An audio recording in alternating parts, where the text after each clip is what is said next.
also here of the Asantehene as he launches a book on KNUST 75th anniversary. The full story is on page 13. Also, the front page, former CJ Justice Torkornoo loses case at ECOWAS court. That story is also there as well. And lead suspect in Australia 322 kg meth shipment arrested in Accra. And that story has been making waves in the last few days.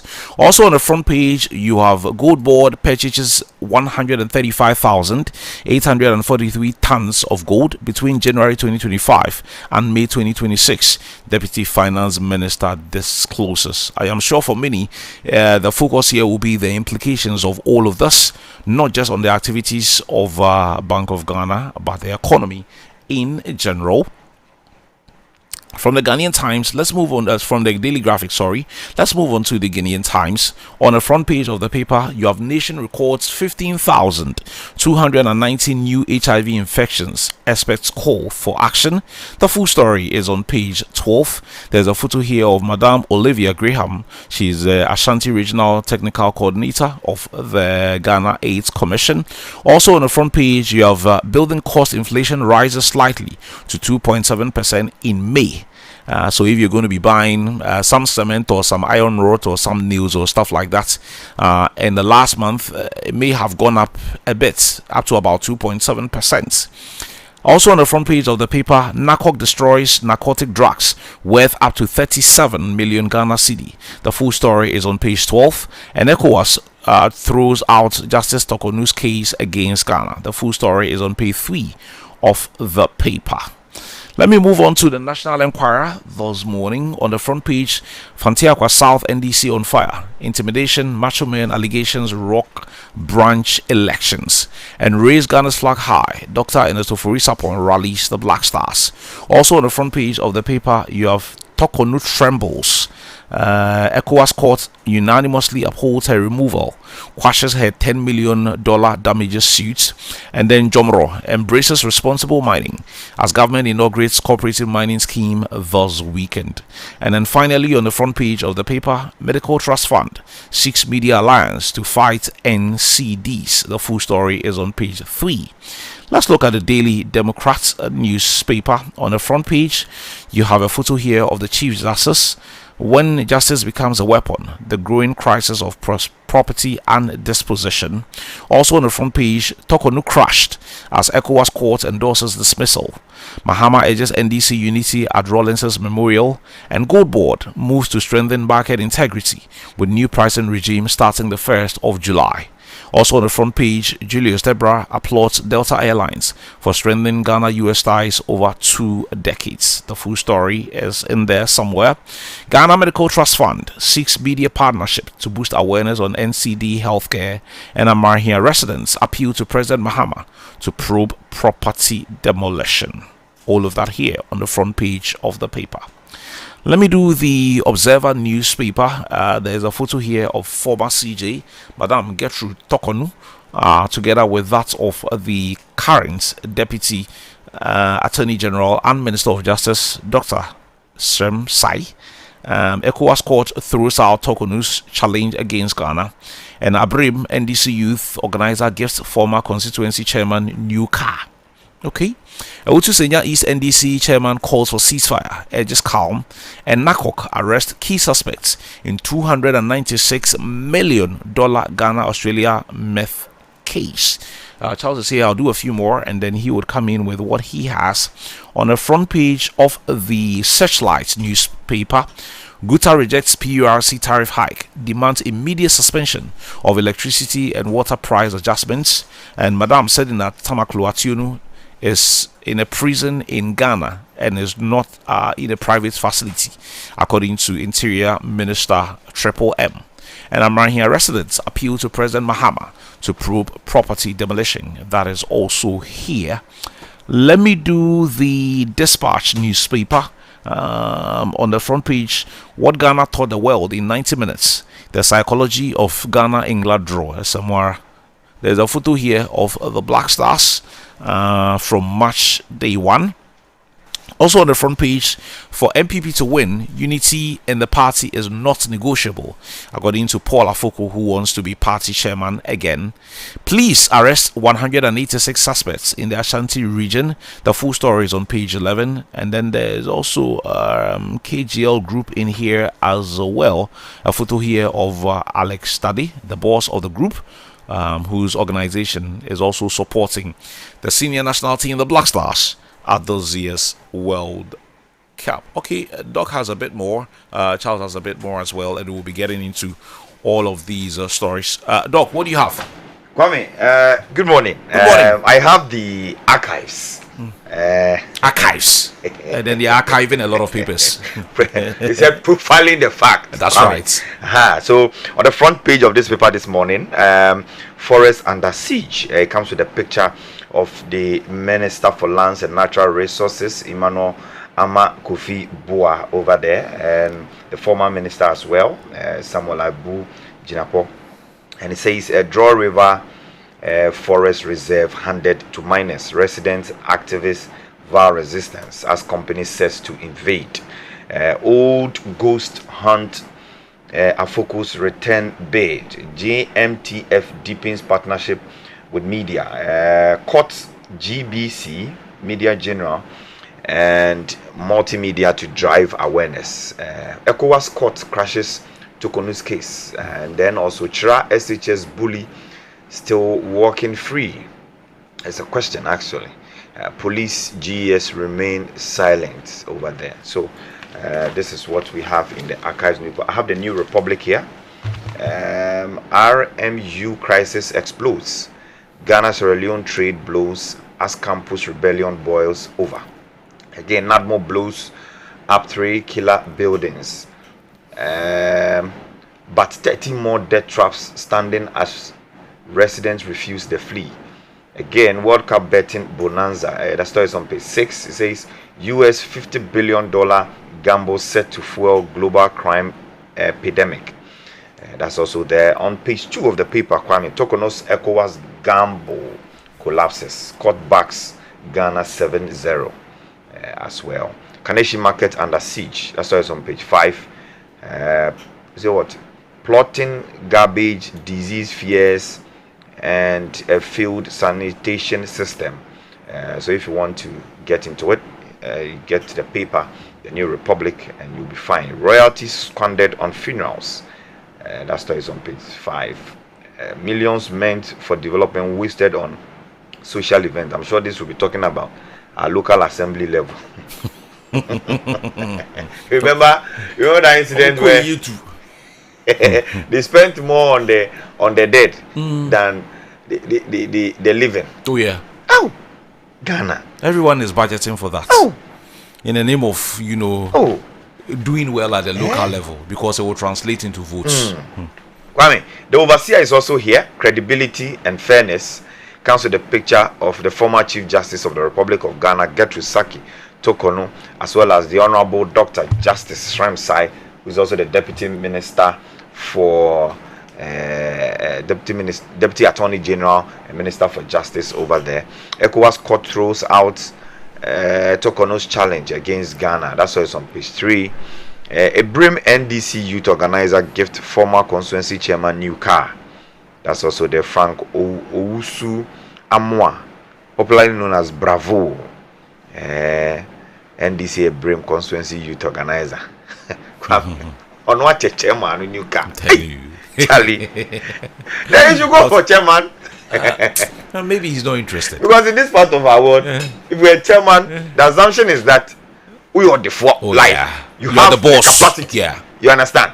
And so if your youth organizer is able to give you a car, then it's as well. In fact, he's best fit for what do you call it? The chairmanship. Maybe he's not interested at this point. At this point.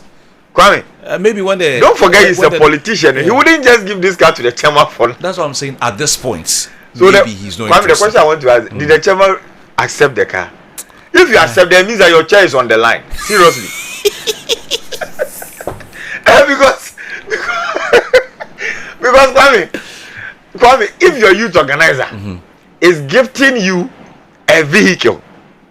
And I've seen a picture of the vehicle.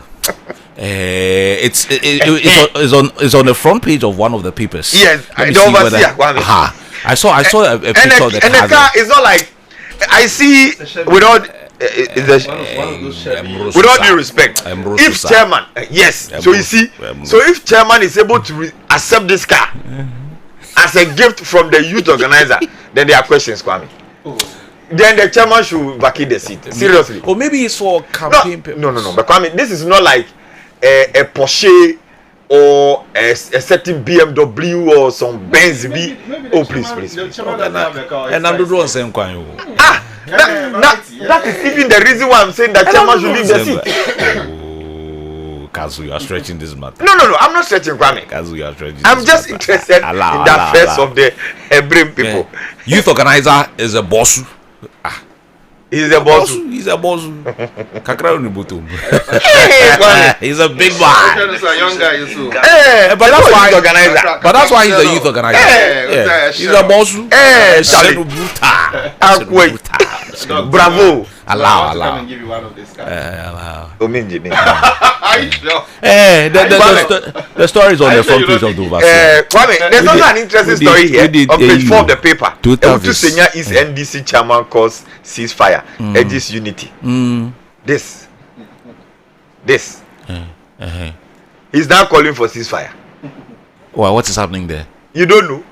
I'm not there. I can't be everywhere. You don't know? I've been reading a lot this week. MP chairman, America Bia Bimuka. Digital chairman. Digital chairman. I am so appalled. That's Madam Nakoyo's place. Yeah. I've heard a lot this week. Chairman. Debbie. It's unfortunate. You know, some of these things are at this point. I haven't gone so deep into it, but I've been reading a lot recently. I haven't gone so deep. So at this point, I would say they are allegations. I'm not in a position to say they are true, but I've heard. Which one is the allegation? The man is on. But I've also heard people on the other side. Speaking. But Doc, you remember even before all of these issues came up, as early as last year, there were all of these things which appear to be brewing up small, like that. That the chairman and the member of parliament for the area, Madam Nakoyo, appeared not to be getting on. Exactly. So now it looks like, depending on which camp you find yourself, they have been saying a lot. Exactly. So it was only until, was it last week or last week, that I got to know that apparently Madam Nakoyo's husband, I think he lives in the States or something like that. Apparently he's been getting a favor or two from the wife, who is an MP. And that is an allegation. That's what I'm saying. All of those things are allegations. The other ones have gone to the chairman, even the America, that apparently there was a slot that went to. Now we know there were slots. Initially people were denying, but now we know there were slots for the chairmen of the various constituencies. And apparently the slots, instead of going to the party chairman, has gone to the other side. And that one to Wahala. Oh, Kwame, it's unfortunate. I know, the point is that I know Chairman Digita, or the Digital chairman. I know him from afar. Okay. He's not a friend. Because I happened to be invited for an activity in that constituency. Yes, that was run up to the 2024 elections. The women's wing invited me to undertake a project for them. Okay. So by then, as a journalist. Yes, as a so that the clarity is there, as a journalist. not as a party person. No. Of course, as a journalist. You went to cover some event for them. As a professional journalist. So actually, what they did? Kwame, you have to mute his mic. You let him land first. You let him land. Charles, you let him land. Let him land. Let him land. Let him land. Oh, you let him land. Let him land. So I met. That was my first time getting close to the chairman and engaging him. He seems to be a very affable, very. That was 2024. Yeah, 2024. Opposition days. Yes, opposition days. And the government and days. then you could clearly see that he's on top of his game, and he was at that time. What has changed? I don't know. That is why I feel very embarrassed hearing some of the things that I have heard on tape. And it's not just on tape; they are on radio as well. Radio, exactly. Both factions are being interviewed. Exactly. And there are things that can be handled internally. Exactly. They are handling it Exactly. Yesterday I felt very, very bad that chairman could actually get descend into. He was provoked, I must say, but he should have exhibited some level of decorum, candor, and all that you want to describe it. So I won't say much about it, but I am glad that he's calling for that ceasefire. Indeed, it has to happen, so that both factions. That's why he's the chairman. Yeah. So he has to find a way around it. Especially when you are going for elections again. Don't forget. And I hear the branch level election for the NDC is ongoing. Yes. Yesterday I visited some of the constituencies and what was happening there, and so I know that some of the. But is it confirmed at this point that he also wants to be MP? Well, it is alleged that he says he would want to contest. He would want to leave the position of a chairman to now contest the sitting MP in the primaries. So we'll see how that will go. We'll see that how that is going to pan out, because it's even going to be worse. At this point that we are seeing some of this narrative, Maye will say, and you did this and I did this to you and all those things. When now they get into the competition proper, chances are that there will be more of these things. We'll be throwing out a lot of things at each other. We are here. If we throw it out to report. Yes, and I think that the party would have to crack the whip at anybody who does some of these campaigns, because Charlie, it is that area should be Central Region. Yes. So Central Region is under the chair of the doctor or the professor. No, doctor. Okay, the name is not coming. We interviewed him. Yeah, Dr. Asidu. So he should be cracking the whip by now. Yeah. I'm told that both the national and the region issued, for which reason I'm sure it's informing the call by the constituency chairman, because I'm told that there was a statement that banning all of them from speaking to the matter. They don't know the subject matter. That they could have managed it internally. That's an unfortunate thing. So we'll see how. Any other stories? Yes, 5 minority MPs petition leadership over Kennedy Agyepong's comment on Afari military hospital visit. And that story is on page 4. I don't know how that is going to. No, are they trying to gag him or what? I don't know. Whether they want to. If you want to sack him, sack him. If you want to sack Kennedy from the party, sack him. House matter. Who are we? Former Upper West MDC East endorsed Boakye Ejakon for NPP national chairman. Well, I've said this thing, Kwame. Your candidate let me greet is not getting endorsements. Chairman Nchibo Siako. Your candidate is not getting endorsements. What are you saying? I have not seen. Have you been following? You are not following our campaign. You are not following our campaign, and you. Hey, Kwame, take your time. You are not following the campaign. You need to follow the campaign of Chairman Wontumi. He's been visiting, sir. But what do you want to see? At least you should get one endorsement, or something. Anyway, so Kwame, that's the overseer paper for you there. Let me do the last one. The Hawk newspaper is here. I want another term. Amenfi West MPP chairman begs delegate to keep him in post. We hear. Wake up, commander now. Okay, so wake up, commander now. The NDC cadres 10 hit on Mahama over dead sugar factory. That story on page 6. I don't know. Hey, Good Ball goes global. Licensed buyers told to use LBMA benchmark from July 1. It comes to the picture of the chief executive officer of Good Ball, lawyer Sami Jemfi over there. Where did the 948 free tickets go? Diaspora fans claim free Ghana Panama tickets were sold for 450 CAD. Wow. Hey.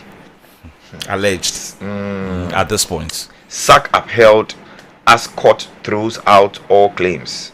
Araba loses $10 million bid as Ghana wins ECOWAS case.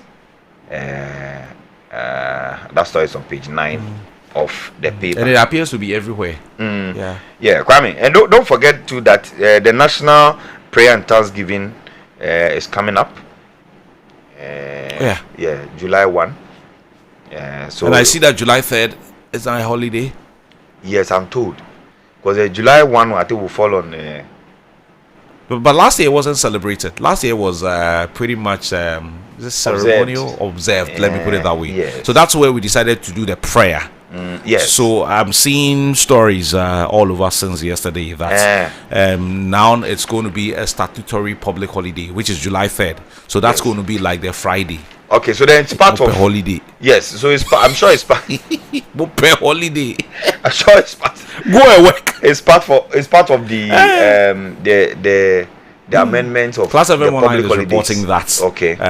Okay. So let me just do the brief here. President Mahama has, by executive instrument, of course, and in accordance with Samora, and in accordance with Section 2 of the Public Holidays and Commemorative Days Act 2001, Act 601, as amended, has declared Friday, July 3, a public holiday to be observed nationwide. So Friday, July 3 is a holiday.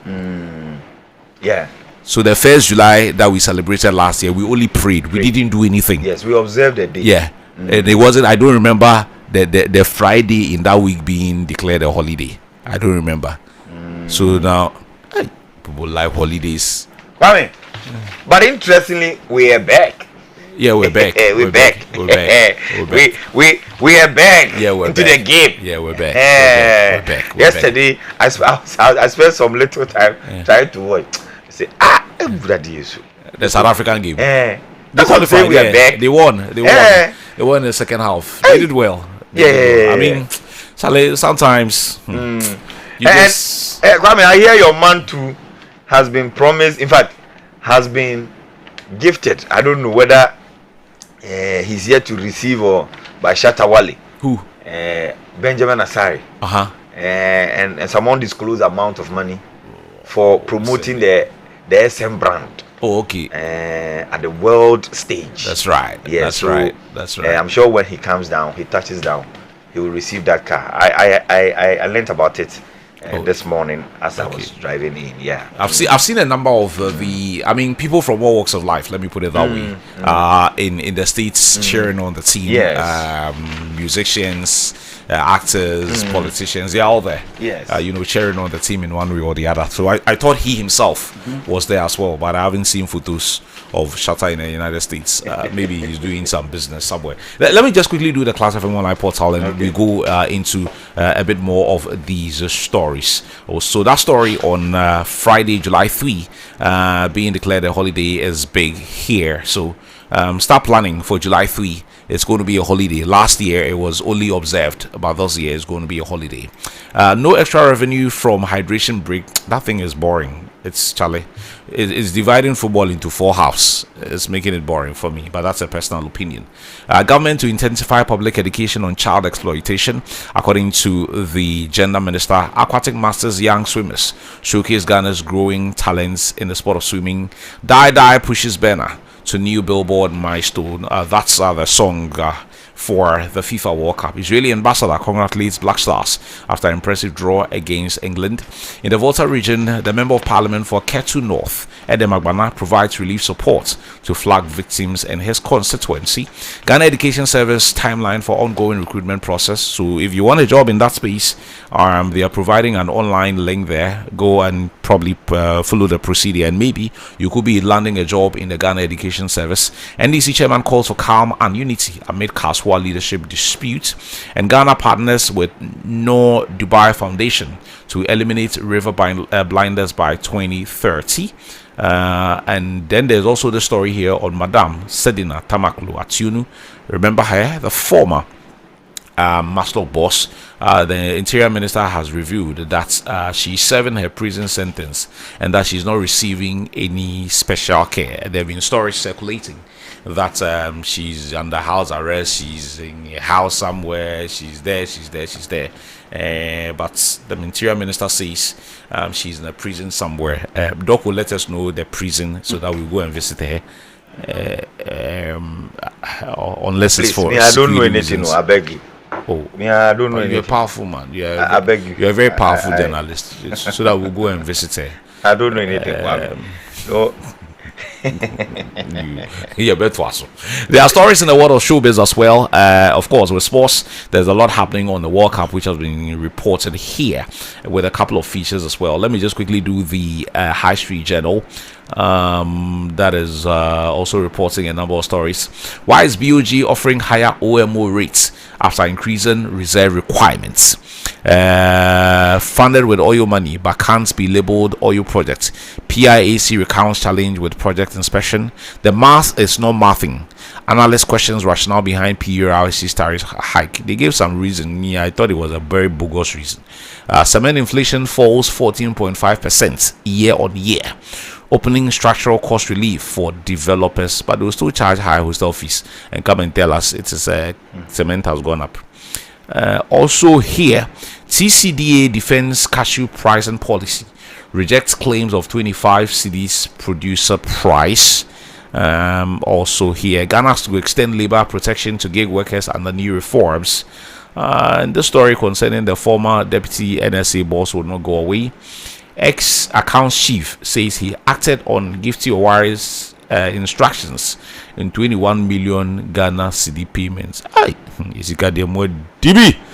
But we'll get into all of that at some point. There's a case in courts, so you didn't want to be passing any comment here and there. Doc, let's get into the stories. Yes, Kwame. I think that the most interesting one that the Ghanaian people would want to be hearing about is the ruling of the ECOWAS court yesterday, as he gave his ruling on the former Chief Justice's case, where she was seeking about 7 reliefs. Unfortunately, all of those reliefs were shut down by this ECOWAS court, and so as we heard yesterday, the matter has been put to rest. And so the graphic has reported on the matter by Jocelyn Kafui Nyanji over here, and just a couple of highlights here. The former Chief Justice Gertrude Torkornoo has lost her legal action at the ECOWAS Community Court of Justice (CCJ), challenging her removal from office by the state. And so, just like I said, there were about 7 of such reliefs that she was seeking to be successful at. Unfortunately, all of these reliefs were. So this is pretty much the end of the matter. Yes, it's the matter is. Are there any pending issues locally? This one is the ECOWAS court. Locally, are there any pending issues? There was one concerning the Honorable Asefwa, who was even seeking to also withdraw, and the AG said no. We want to finish the case.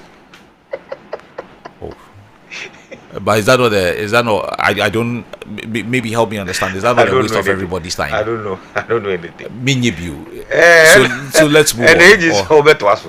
That's what I'm saying. Is that not a waste of the age's own time? I don't know. So we'll see what the Supreme Court will come and see about that matter too. Sometimes it doesn't law for me, but who am I?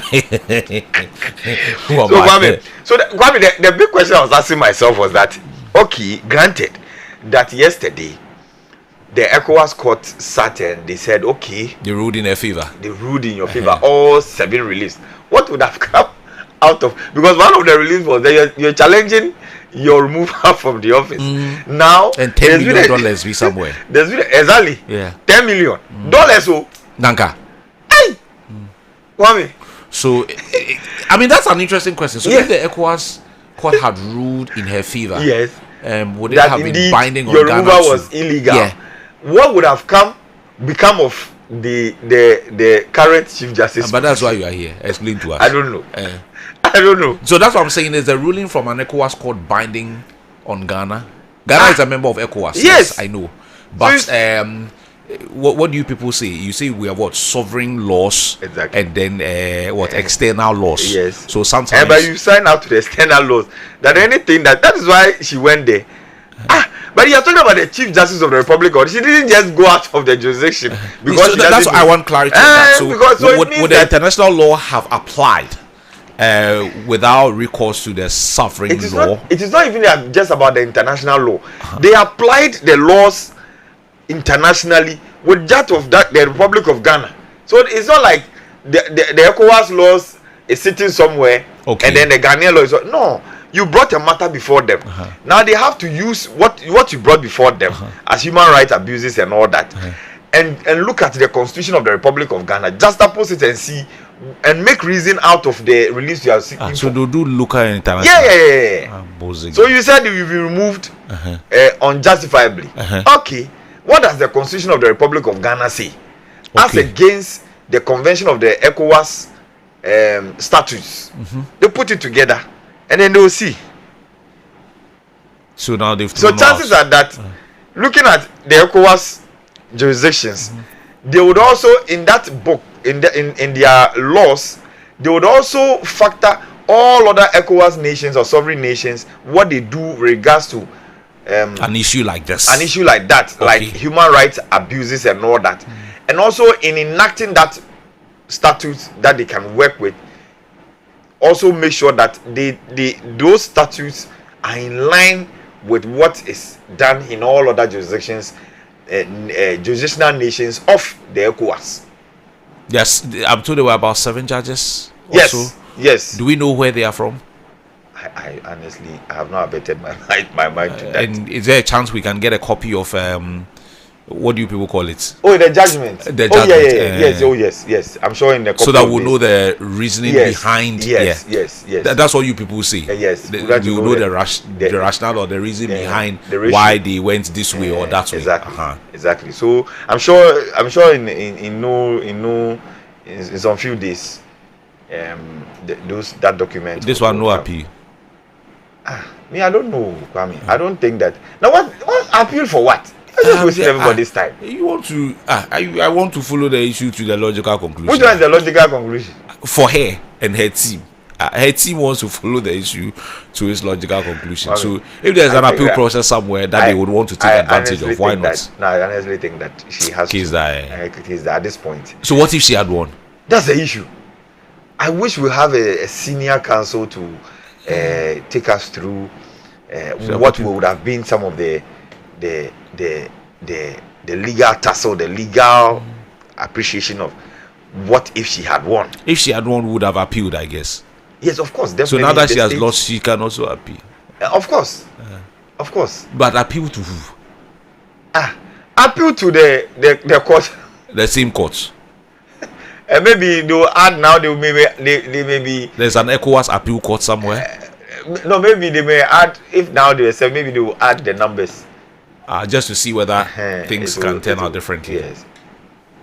But if now that you are having, for example, if it was 7-0 in favor of her, why would the state even want to do an appeal? I mean, it doesn't look like it will not, even if it was 4-3, then maybe adding another 2 for an appeal process. So at this point, that's what I'm saying, that at this point, no, her counsel would not, I don't think would advise her to go for any sort. If there's anything like an appeal, I don't think that it would be advisable for anybody to, 7-0 there. For the period she served as the CJ, after what happened, she won't get anything. Yes, I think per what we've been reading, she has forfeited everything. Oh. Yes. Including because that she went to court. Yes. Not because she went to court, because it is. She was fired. She didn't resign. She didn't get anything. It is not a joke. It is not a joke. After 38 years, she didn't get anything. In fact, you are. These Pharisees who have stolen your money, they get compensation. You are not retiring on your salary. Kwame, a whole lot. Apart from that, the prestige that would have come with the stature or your status as a former CJ, where is it? They might even make it a BC question. Charlie. Which former CJ was removed in the history of Kwame. It's not just even a BC question. Dr. Anand, Dr. Charles Akrofi. This country, I won't be surprised. I tell you. How many BC question? And so that is why from the beginning, people, voices of reasoning, both some even in opposition, some political actors, some revered astute lawyers and what have you, had earlier cancelled that she should just put in her resignation and leave. honorably. But she can also just put it in like that. Yeah, but and I like the fact that she organized a press conference, and you remember that famous press conference, and she made the point that what she's doing is for posterity. It's not just for her. She wants to fight it to its logical conclusion, so that it becomes a. And this is where we are, Kwame. And well, I don't know, but Kwame is a big blue. She can't go beyond the ECOWAS court. I don't know. Maybe I don't know if she can go to the Hague. Yeah, that one I don't know. I don't know.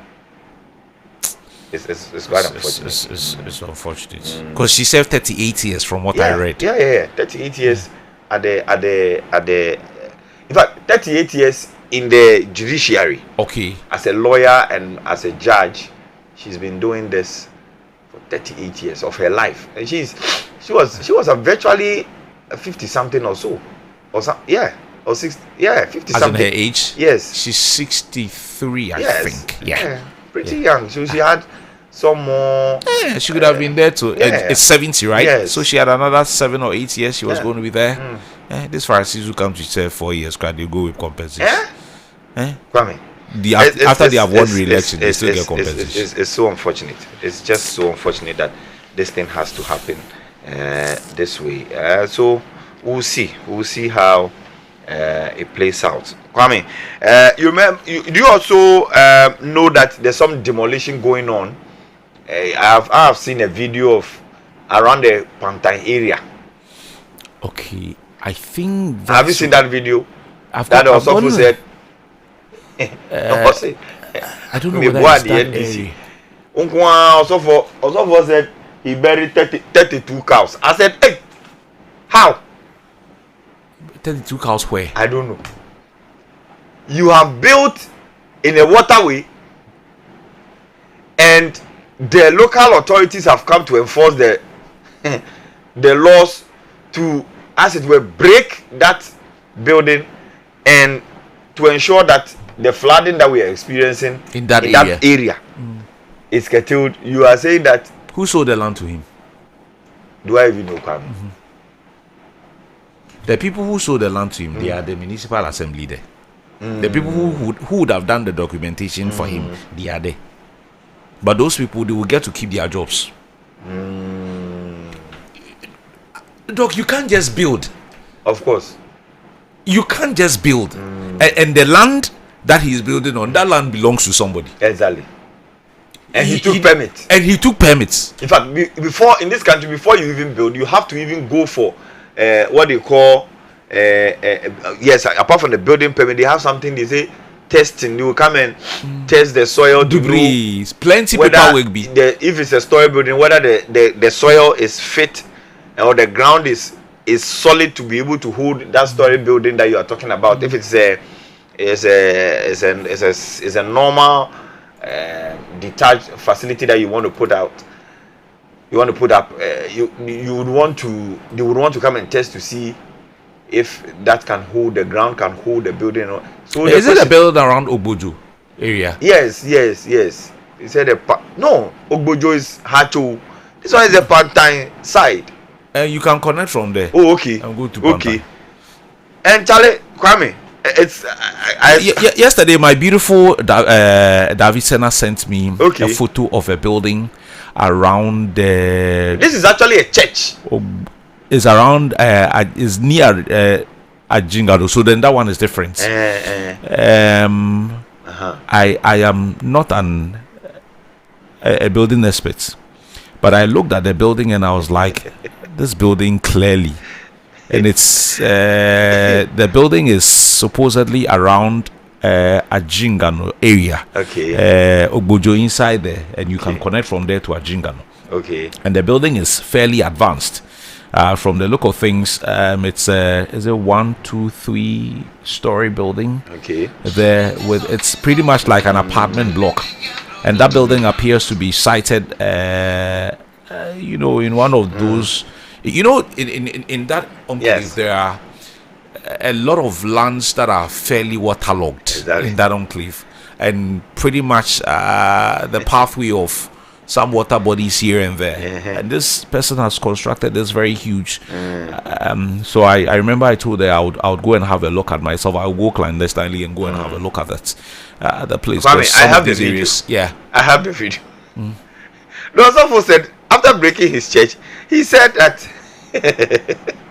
he said he doesn't understand why they've come to break his church, and that he helped this government started mentioning names of people who he met and alleging that he didn't mention the MC's name. No. And alleging that he actually had to bury 32 cows. I said, hey, 32 cows for what? Before the foundation was done. Do I even know, Kwame? I don't understand this sort of Kwame? Granted, I don't he's done understand. the wrong thing. I mean, it takes me back to the questions I was raising. That land was sold to him by somebody. That's the first one. Who sold the land to him? If the land was land that was Pantan Village. Yes, I know Pantan Yes, Village. that's the place they are talking about. If the land was owned by someone and it was sold to him, and when he started the construction, the authorities in that particular enclave saw the construction. They didn't do anything about it. They probably didn't go to write stop work produce permits. And the building got to a certain point and you are now coming to pull it down. Then certain people should also be held responsible for this. It shouldn't just be about he losing his property. When he started the construction, who was there? Who went to check? Who saw it? What questions did they ask? Did they raise any issues with it? Why do you wait for him to get to a certain point? Even if he's wrong, these are fair questions that he'll be asking. Okay, I bought the land from this. I got the right documentation from, let's say, the municipal authority or something. I started building, and then now you are coming to tell me that my building is in the waterway. Yes, that's the thing. It reminds me of the interview we had with Felix Odati, the MCU for Wejagbawi. They were born to. He says we should. Don't we know that building a certain place is not right? So I was like, but why are you there? You are the boss in that particular area. You want people to use their own conscience. The president should fire him. Because if it's about conscience, nobody will steal in this country. Yeah. If it's about conscience, people will not do the wrong things. People will always do the right things. He was asking you that question actually. That the ordinary Ghanaian should know. That this is a waterway.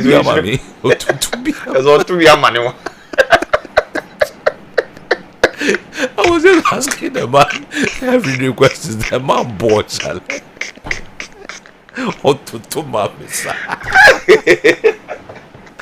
That's Charles's friend. Oh, okay. Charles is here. I don't know. The MC for Wejakbawi.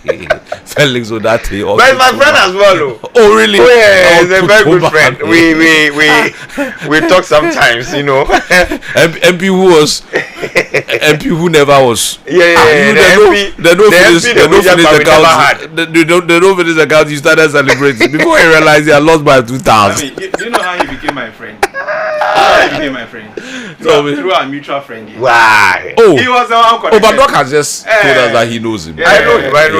They are very good friends. They are in the same zone like that. Friends. Yeah. I met him a couple of times during his campaign. Okay. You know, he's a local man. Yeah, he sounds like a typical Gamba. He's a if you come to Wejagbawi, there is, I don't know which corner you pass that he's not touched. He was born and bred in the Wejagbawi municipality. That's right. And so, as for him, there, he knows every corner. It was so unfortunate that he lost. That's it. I don't know how he lost it because he looked very, very, very good to have taken that seat. That I don't know what happened. He started jubilating when the council was not done. That's how he lost. So, Kwame, I think that some of these assemblies are doing a great job. This is La in Kwantanang, Medina Municipal Assembly. Were there last week? Was it 2 weeks ago? Alaji Faila, yes. Fusini. Yes. Yeah, he's doing the most. Yeah. Kwame. The good thing I got to know about him when we engaged him, we later on got to know that he was actually the presiding member for that same place, born and bred Medina boy. Another one, just like this one. He knows every corner of that area. Yes. To the extent that the area that currently, the land that currently houses the municipal office. Apparently, this is land that when he was in opposition, not even when he was in government, when he was in opposition, he together with a few people, apparently somebody wanted to jam down the land. You know, the land is not too far from the cemetery. So apparently many years ago, some people wanted to use rough tactics to go and take over the land, and he, together with a number of people, fought for that land not to be sold. And today, for some strange reason, that was the land they built the municipal office was, and now he's also the MC there. And from what we gather, he's doing some great work there.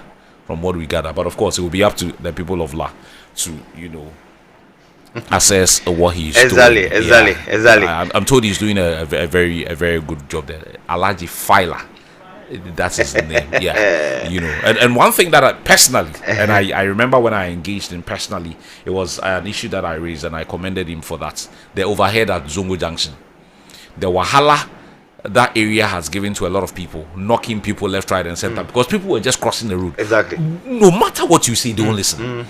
So he had to be brute. Yes. So today, when you go there, for example, they are, what do you call them? The guards. They are there, and then he's built some metal fencing to a point. Yes. All the way to, you see, there's the smaller overhead before the traffic lights. Yes. And then when you go further down, as you are heading towards Reese Junction, there's a bigger one there. They don't like to use it. I don't know why. Kwame, I think I've sat here and you mentioned the one at Tetegu. They don't. Why? By the Honorable Lamte. They have built this. In fact, the project started during the ECOWAS administration, and then they came to finish up. The footbridge is ready. They still want to cross the road and like that. And he has even used metal bars or something to cover an extent. They'll destroy it. Somebody can walk out to go and turn. Are they afraid to use it? Afraid what? Maybe, I don't know. Afraid what? So for me, I always say that when you are knocked by a car around that area, I think they should leave you there, so that it will serve as a deterrent. Because Kwame, it doesn't make material sense to me that the state will spend money to construct bridges, footbridges for you, use it to save yourself and your family and even the nation from unnecessary emotional whatever. Also, no, you will not use it. I mean, Kwame, you say the bridge is too long. Can you imagine? And then that kind of argument is even so. Like, I don't even get it. You know the one at what's the name? Niboy Junction.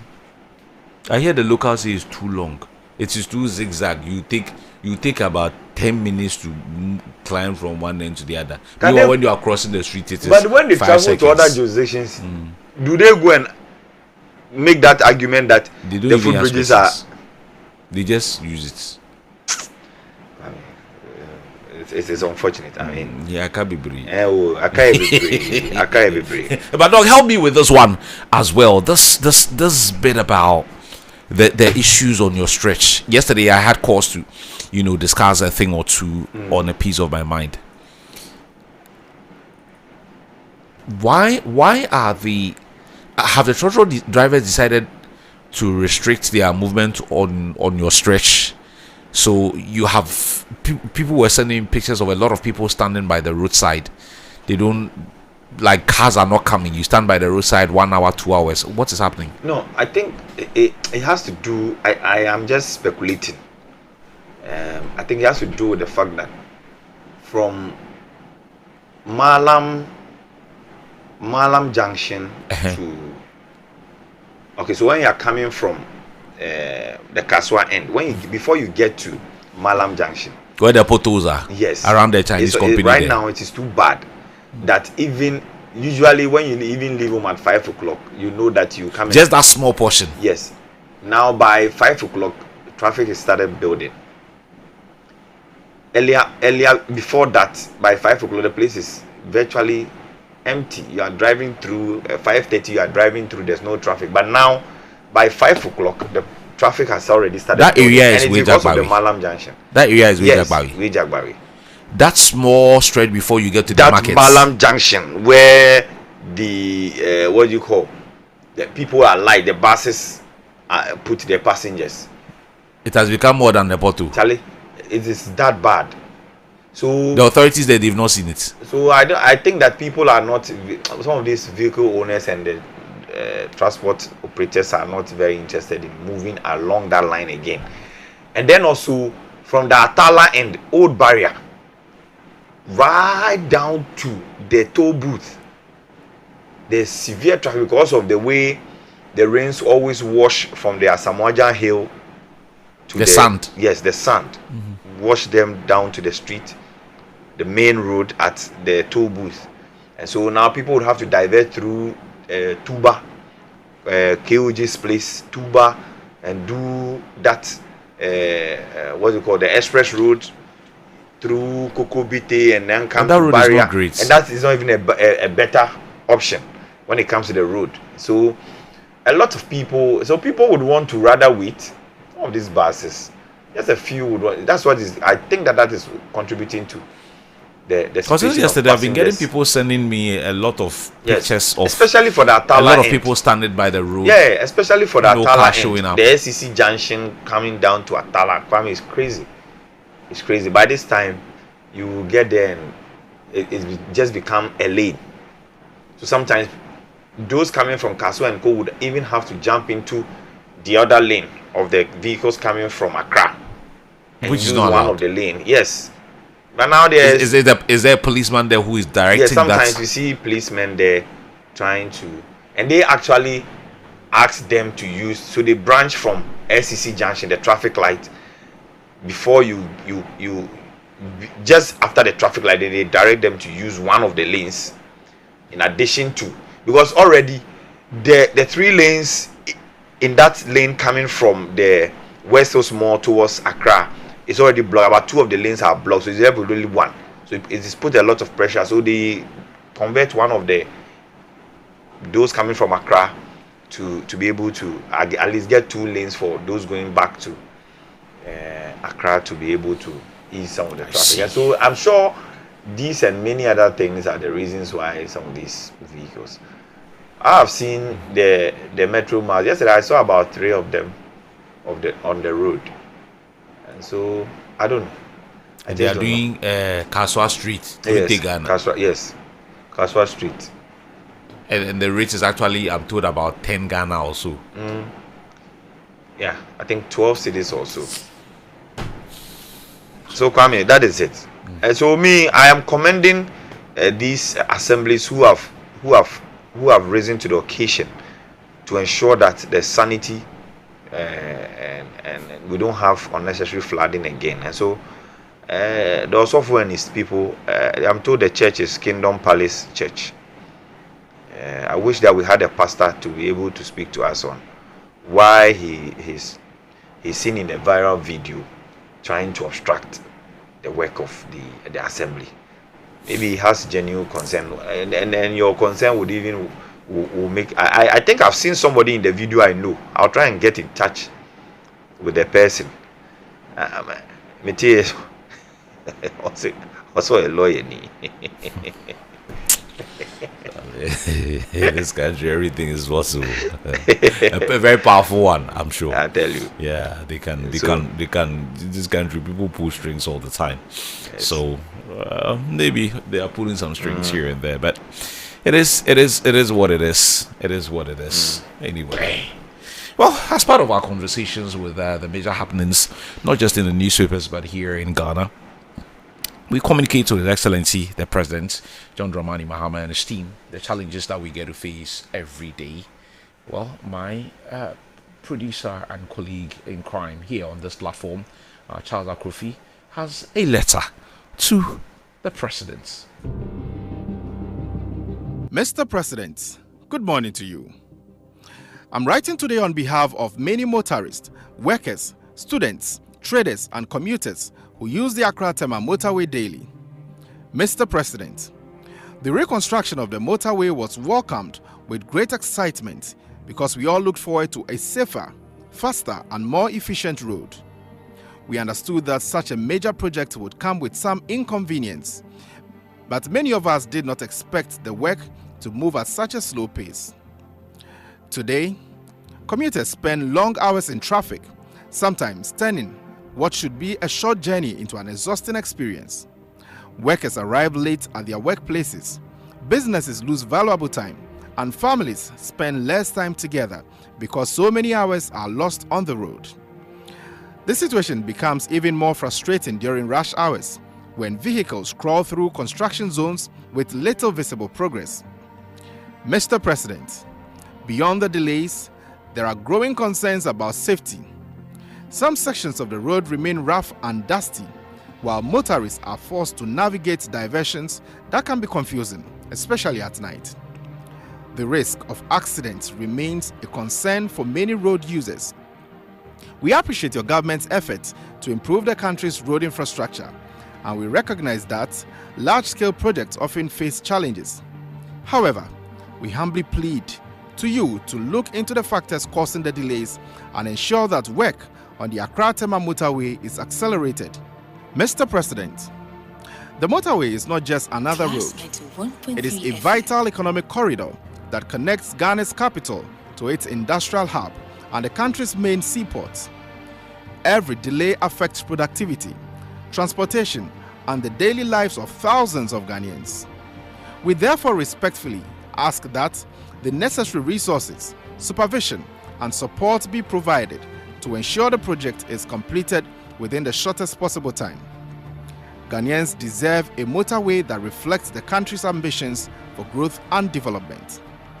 Mr. President, we remain hopeful that our concerns will receive your attention and that soon, road users will see significant progress on this important national project.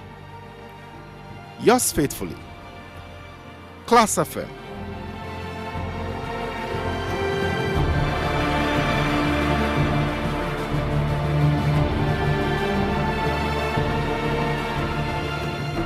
Well, that was a letter to His Excellency President John Dramani Mahama there concerning the current state of the Tema motorway. It's for those of you who use it every day, well done. You are doing well. That's all I can say. Because this man, the experience I had, I don't know how you people do it every day. And it's not just the motorway stretch. Those of you who go further and you are anywhere from the roundabouts all the way to all of those communities that have sprung up in the last 20 plus years, from 25 Junction, Def Traco, all the way, all of those estates and all of those organizations over there. I don't know how you do it, but maybe now you are used to it, so it's become pretty much normal service for you. Anyway, let's move on and go back and forth. 120 seconds. Charles is here again to help us navigate our way. Charles.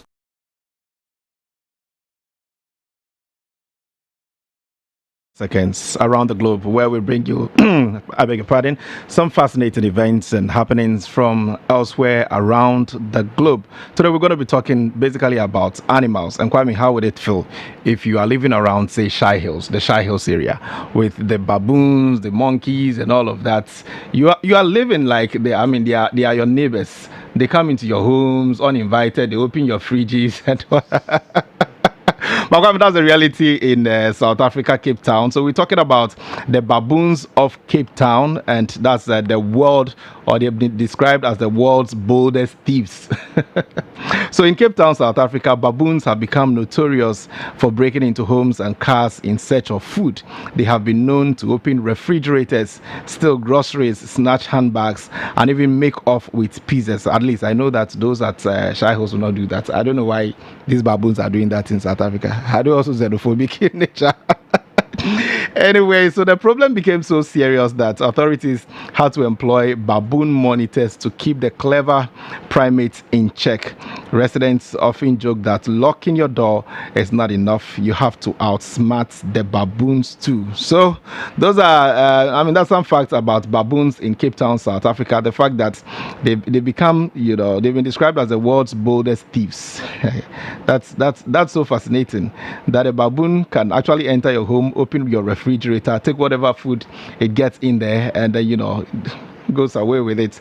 So that's some details, Kwame, from South Africa as far as those baboons there are concerned. of Botswana that cross borders without passports. You, as an ordinary person or as a human being, whenever you are crossing from one country to the other, definitely you will be using passport. But these elephants of Botswana, they cross borders without passports. And Botswana, Kwame, as we know, is home to world's largest elephant population. And some of these giants regularly stroll into neighboring Namibia, Zambia, and Zimbabwe without any regard for national boundaries. So they create traffic jams, raid crops, and sometimes even wander into villages. Conservationists joke that while humans need visas, elephants simply go wherever they please. Kwame, that's the details to do with the elephants of Botswana. Botswana this morning, they cross borders without passports.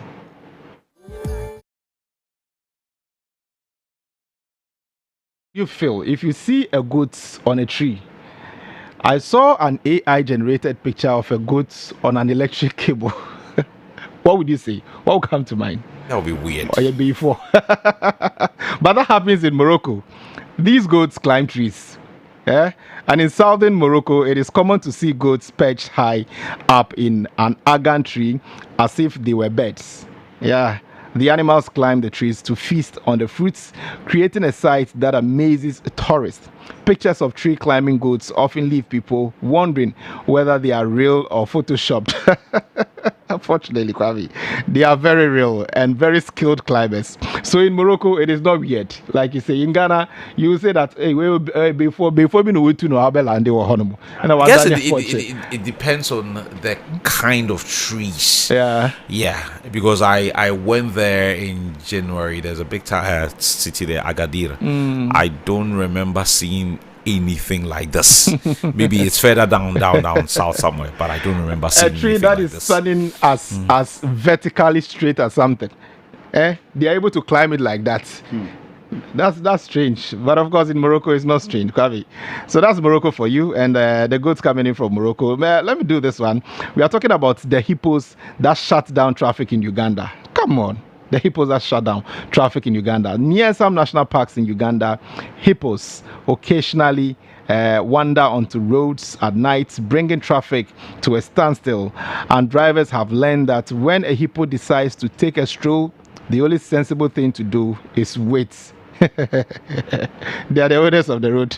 And in Ghana, do you know which animal we can equate to this? In Ninchenum.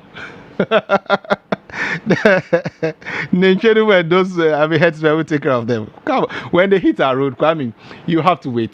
As a driver, you have to wait until they cross the road. So, Kwame, some hippos can run faster than humans. Motorists know better than a honk or challenge them. You don't have to honk or challenge them. They'll be angry. And in Uganda, getting delayed by a hippo is just one of those stories you tell with a laugh. So, I mean, how would that be if you get to work late and then always you are giving the same story? I mean, your boss should understand. The hippos were again on the road. Kwame, maybe the last one before I take leave of you this morning. We're talking about the monkeys that steal from tourists in Zambia. And at Victoria Falls in Zambia, monkeys have become expert pickpockets. They snatch sunglasses, phones, snacks, and even bags from unsuspecting visitors. Some tourists have learned the hard way that if you are eating a banana near these monkeys, you are practically inviting them to lunch. Local guides often warn visitors, watch your belongings. The monkeys are professionals. On that note, hit a wrap on 120 seconds around the globe, where we bring you details of fascinating events and places from elsewhere or from around the globe, all under 2 minutes. It's a wrap.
is very connected to Doc. Doc, today is Delay's birthday. Delay, yeah, Delay. Today is her birthday. Obapa Delay. Yeah. Yeah. Okay, I've Should seen be I've seen 30 conflicting something today, right? I've seen conflicting ages as far as she's okay, concerned she should be in over the 40s. years. Yeah, she was born on this day in 1982, so she's supposed to be 44. 44, yeah. But I've seen all kinds of stories over the years that she's older, she's younger. So maybe this is the official Now one. we cry if I'm home. If she says she's Ghana even fool. 25, how is that my business? She's celebrating that's a good one. She was born on this day in 1982. Happy So happy birthday birthday to her. Delay. Yeah, happy birthday She's to her. paid, on she's this. paid her due. I mean, Yeah, and she's still paying. yes. Yeah, she's still paying. So happy birthday to her on this very, very, very special day. I'm sure her friends and family Exactly. will make it up for her on this day. Let me also take the opportunity to celebrate a few friends. Stephen Owusu, you're celebrating your birthday. Happy birthday to you on this very special day.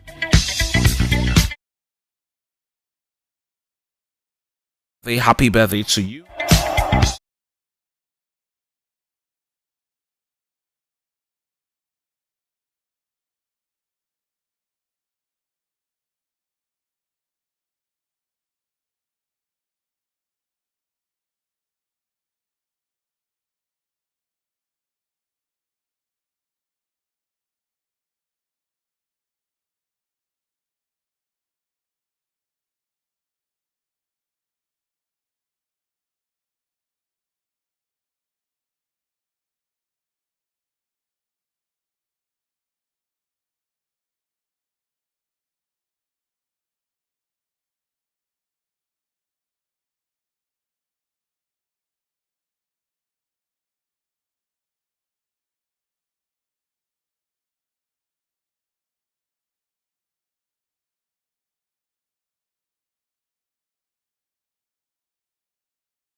Well, let me say good morning to you and thank you so much for tuning in to Class 91.3 FM. This is a Piece of My Mind, which is a segment of the show where I share my thoughts on a subject or more and also give you an opportunity for you to share your thoughts. Remember, you can reach me via multiple ways. The WhatsApp number remains same, 0500,000 202, 0500,000 202. Alternatively, you can reach us on our socials, Class 913 on Facebook. We're streaming live there, or when the phone lines are activated, you can give us a call. Please take note of the calling number if you're listening to us for the very first time and you are not familiar with it. 0302 208080, 0302 208080. Give me a call and share those very strong thoughts with you. This morning I'm doing a cocktail of issues, but I'm measuring that to the issues that matter to you and me every single day. The very first thing I want to talk about is a conversation I started yesterday on the stretch from Malam Junction all the way to wherever you want to go on that stretch. But this morning I want to focus on the stretch between Kaswa and Winneba Junction. I experienced that a couple of weeks ago, but now I am getting messages practically every single day on the state of the road and the challenges it is causing for people on the stretch. And to make it worse, I've been getting a lot of messages concerning the activities of drivers on that stretch, that now they are charging 2 times, 3 times the amount because the road is in a deplorable condition that as many commercial drivers do not want to apply that that stretch anymore. If you use that road in the past, anywhere from Kaswa to Winneba, and even as far as Achimswedru, if you were standing anywhere from Malam Junction, it wasn't too difficult to get a car.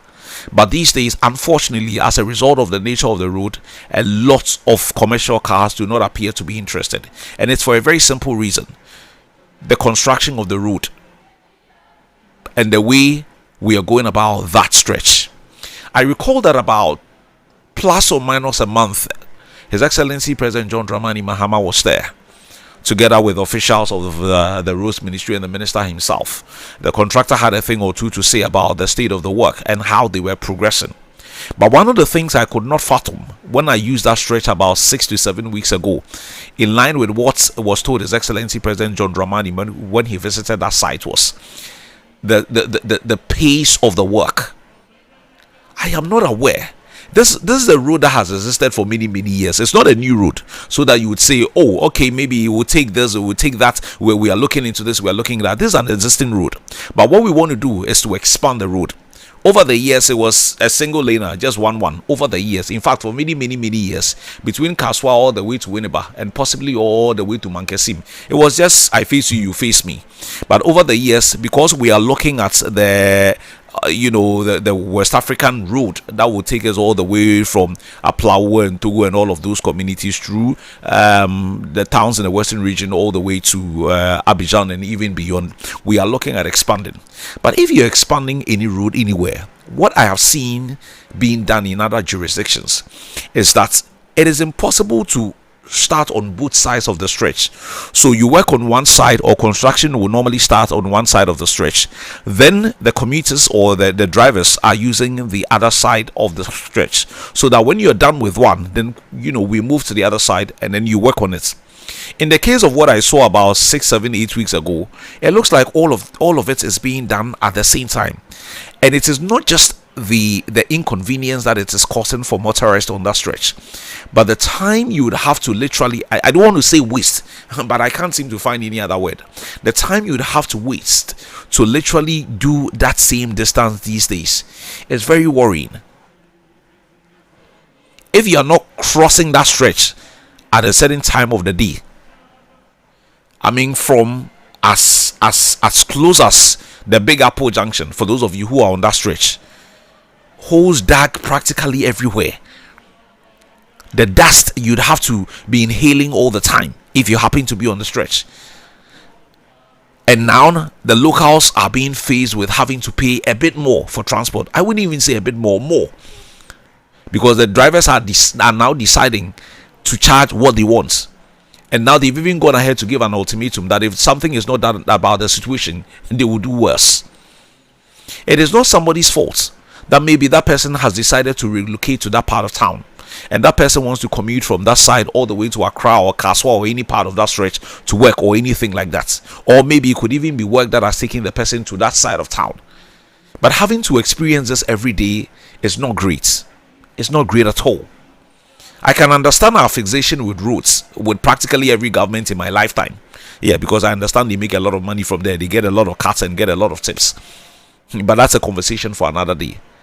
I would keep drumming this point as to why almost 70 years after independence, in 2026, we don't intend or we don't appear to be taking other sectors of transport very seriously in this country.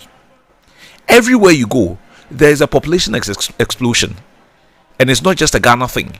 If you go to any major city around the world, there are a lot of people who are moving there for all kinds of reasons, especially if it is a commercial hub. People are moving there for opportunities. People are moving there for jobs. So in the case of Accra, people would come in. Years ago, as a little kid, when someone said he was living in Kaswa, it was a classic definition of a central region. You could clearly see, the detachment between somewhere around Malam Junction, McCarthy Hill, and all of those communities that were on that stretch. Today, although it is a central region, it appears to be literally part of the greater Accra region. People want opportunities. That is why they are moving to this side of town. So if all that we can do is just routes, then we are not doing a good job. Our planners are not doing a good job. Our policy experts are not doing a good job. Whoever is advising or has been advising government over the years as far as the transport sector is concerned has also not been doing a good job, because we can't all be on the roads. It's as simple as that. We can't be dealing with all of these challenges every single day. It's as simple as that. If I live somewhere around that area, I can't be waking up at 4 o'clock just to get to the office at 8 o'clock. I can't be waking up at 3 just to get to the office at 8 o'clock. When am I even going to get home for me to wake up, get enough rest to go back? As we age, we are confronted with all kinds of sicknesses. These days, you don't even get to a certain age and you're hearing all kinds of things. People are inhaling whatever in the name of just trying to go and earn a daily bread. And then by the time you turn 40 or 50, all the money that you have earned working hard, because of all of these particles that have gone into your body, every now and then you are going to hospital. And it could be an accumulation of all the dust that you have inhaled over the years. Can't we improve other areas? Can't we just look at other areas for once?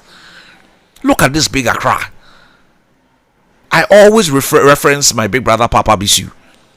He tells me great stories on this platform about how he was using a train as a student of Adisado College as far back as 1978. 1978 too, in the same country. And then in 2026, over 40 years down the line, we have gone on a commercial break as far as improving other sectors of, transport are concerned. Our big men travel. Our policy experts, they travel. Our policy makers, they travel. Don't they see what happens in other parts of the world? They go to Europe, they go to North America, they go to South America, they go to Asia, and they would have seen these things for themselves. One of the very first things I saw in line with water transport, I thought it was always boats and ships, until I found myself in Turkey or Turkey, whatever you want to call it, in 2013, around the city of Istanbul. It is not even the capital, it's just a commercial hub. Ankara is the capital of Turkey, at least the political capital. But because of the number of people who move to that city every single day to do one thing or the other, what they have done over the years is to improve air transport and improve that significantly. So they built a very huge airport, which has become like a major transport hub beyond what you would see at Dubai. So you get to the Atatürk airport and there are thousands of people who are going back and forth.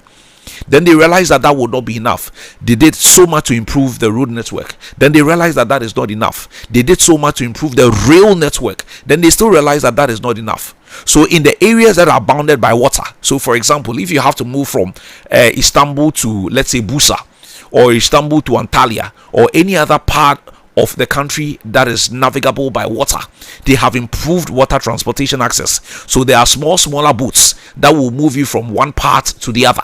So for example, if you live around Pram Pram, you don't have to take 4 hours to get to, or 5 hours to get to Accra Central with all that bad nature of road that you experience every single day. You can move by the coastline and come all the way to the Baden Power area around Accra Central, get off your boat and walk into town in the evening, same. And you don't have to go through that kind of wahala. You can sleep and wake up at 6 o'clock and you will still be able to make it. If it is by rail, you can sleep and wake up at 6:30 and you will still be able to make it. All you have to do is that maybe you may just board 1 or 2 or 3 and do some interchange somewhere. Here, it doesn't look like we are thinking about all of these things. It looks like the focus is just road. So the roads are choked, the roads are bad. And the worst part, I'm sure all of us see this every day. You see all of these big trucks on the roads, huge trucks. Some of them have 20 tires, 30 tires. Some of the tires are bigger than you and me. If all of them are competing on these same routes, no matter the level of investment that we make on the routes, it's only a matter of time before they will start wearing off again. It's only a matter of time before they'll start wearing off. Daytime, you see the trucks. Afternoon, you see the trucks. At night, you see the trucks. At dawn, you see the trucks. So we spend millions to construct a road. Within a year or two, the road is in a dilapidated state, and we still have to go and borrow money again to come and fix that same road. And it's not like we're doing the roads with concrete anyway, especially the major highways like Nkrumah did, that can last for about 50 years or 60 years. No, we are using bitumen. So at a very short rate, it gets bad. Why we are not intensifying this conversation, I do not seem to appreciate, and I do not seem to understand. The other issue I want to raise today has to do with a story on the front page of the Ghanaian Times, that the nation has recorded 15,290 new HIV infections, and that experts are calling for action. The full story is on page 12. You can grab a copy and read. We have a population of over 33 million, we are told right now. So if you see 15,290, you are not likely to twitch. But if you are relatively older, you remember all the adverts on Ghana television, especially about the use of condoms in managing this menace. I always say that when I see figures like this in newspapers or online portals, a lot of people have not even gone to test, so they do not even know. These are the people who may have ended up in hospital for 1 or 2 reasons. They were checked and now we know. The consequences of having many people being infected by this should not be lost on us. We are supposedly a rich country with all the minerals that we have, but we can't be spending a lot of money on healthcare alone. There are other areas that need help. So if you have so many people falling victim to this, government has to spend the little resources that they have to be importing all of these antiretroviral drugs. I saw these adverts on television, and it kind of like conscientized us in one way or the other about, protection with sex and all of that. But the numbers appear to be rising. These days, I barely see anything. The last time I engaged someone from the Ghana AIDS Commission, there was the issue of funding. I know they get support every now and then from some international NGOs here and there. But at some point, once we've decided that we'd have a Ghana AIDS Commission, we should find a way of committing some funds to the activities. I don't know how much, but if there is a way some funds can find their way there, I am sure it will do all of us a world of good. But let's try and also stay away from trouble. If it's not on, it's not in. I'm sure we all do remember that campaign. And to me, it worked, and it worked very, very strongly. If there is a way we can support the Ghana AIDS Commission to deal with that, I am sure it will do all of us a world of good. Then the last thing I want to talk about is the issue to do with the tariffs. The other day, I was doing a basic maths with one of our guests who came into the studio, and I said, okay, so if there is even a 4% increase, what that means is that if you are paying 100 Ghana cedi for 1 week, 1 month, 2 weeks, whatever, now you're going to be paying 104 Ghana cedis. You would argue that the 4 Ghana cedis is negligible. Some will say so, some would argue otherwise. But this is my thing. If we say that one of the reasons why we consistently increase the price of utilities is to help with management and is to help with sustainability and is to help with funding and all the excuses that we give, can we also have these service providers also upping their game? I think that is only fair. So, for example, if we are paying more for a particular service, then we should be getting the quality of service for which we are paying that amount of money for. I cannot be paying for water, for example, and then the whole month water flows through my tap once, and at the end of that 1 month they'll bring me a bill for me to pay. I cannot be paying, and every now and then there are challenges with power tripping, the quality of the power. Yes, maybe these days it's relatively stable, but it can be better. Because every now and then, of course, in line with our work, we keep on getting messages and calls from people. My area has gone off for a certain number of hours, a certain number of days. It is affecting my business, blah, blah, blah, blah, blah, blah, blah, blah. So if people are being given all of these funds to help improve the conditions in that particular sector, it's only fair that if we are paying more, then we demand more.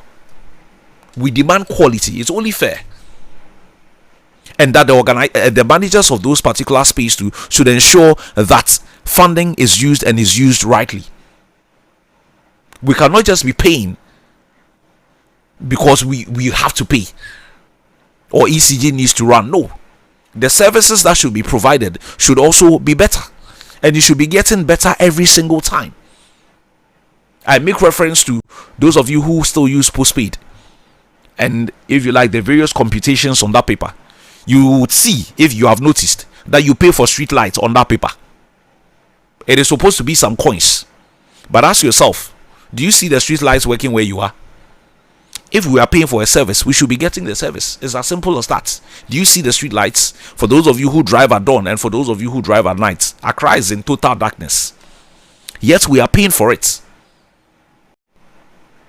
We pay. It's not free. We pay for it. But what is the service like? So every time PURC comes up with an increase, yes, in our part of the world things barely go down, but if things are also going up, then it should come with some level of support for all of us. That's all we are asking for. And I don't think that when we ask for these things, we are asking for too much.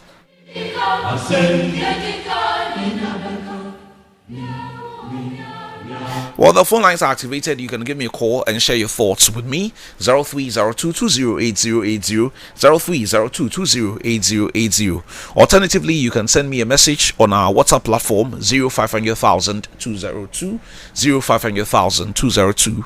Or we're also streaming live on Facebook. You can drop a message there and we can take the conversation from there. Let me hear from you on all of these platforms and push these agenda through. 0302208080. You can always give me a call and I would appreciate listening to you. 0302208080, 0302208080, or send me a message on WhatsApp on 0500,202, 0500,202, and let us take the conversations from there. Hello, good morning. Hi, Kwame, how are you? I'm doing well, Kwame. Yourself? Oh, Charlie, how do you? Kwame, God bless you so much for having Ghana at heart. And I keep on praying for you every day. Thank you. That the good Lord will strengthen and keep you up. Amen. Because you even attend the President Church. Are you getting my point? So, if you want to play fast, you can even be talking for the government every day so that you can also get some appointment. We are in the same church, but we are in different branches. Okay. We are not in the same church as in like the same branch, no. Okay. But you decided to go a way that many journalists are not going. Are you got my point? So that is what I admire about you. Come, you will see me one day. I hear you, sir. Next year, your birthday, I'll surprise you. I hear you, sir. Come straight to the point. You see, I was in secondary school around 97, 98 when a road from Kpando to Raura, Nkunya, Abotuasi was constructed under Rawlings regime.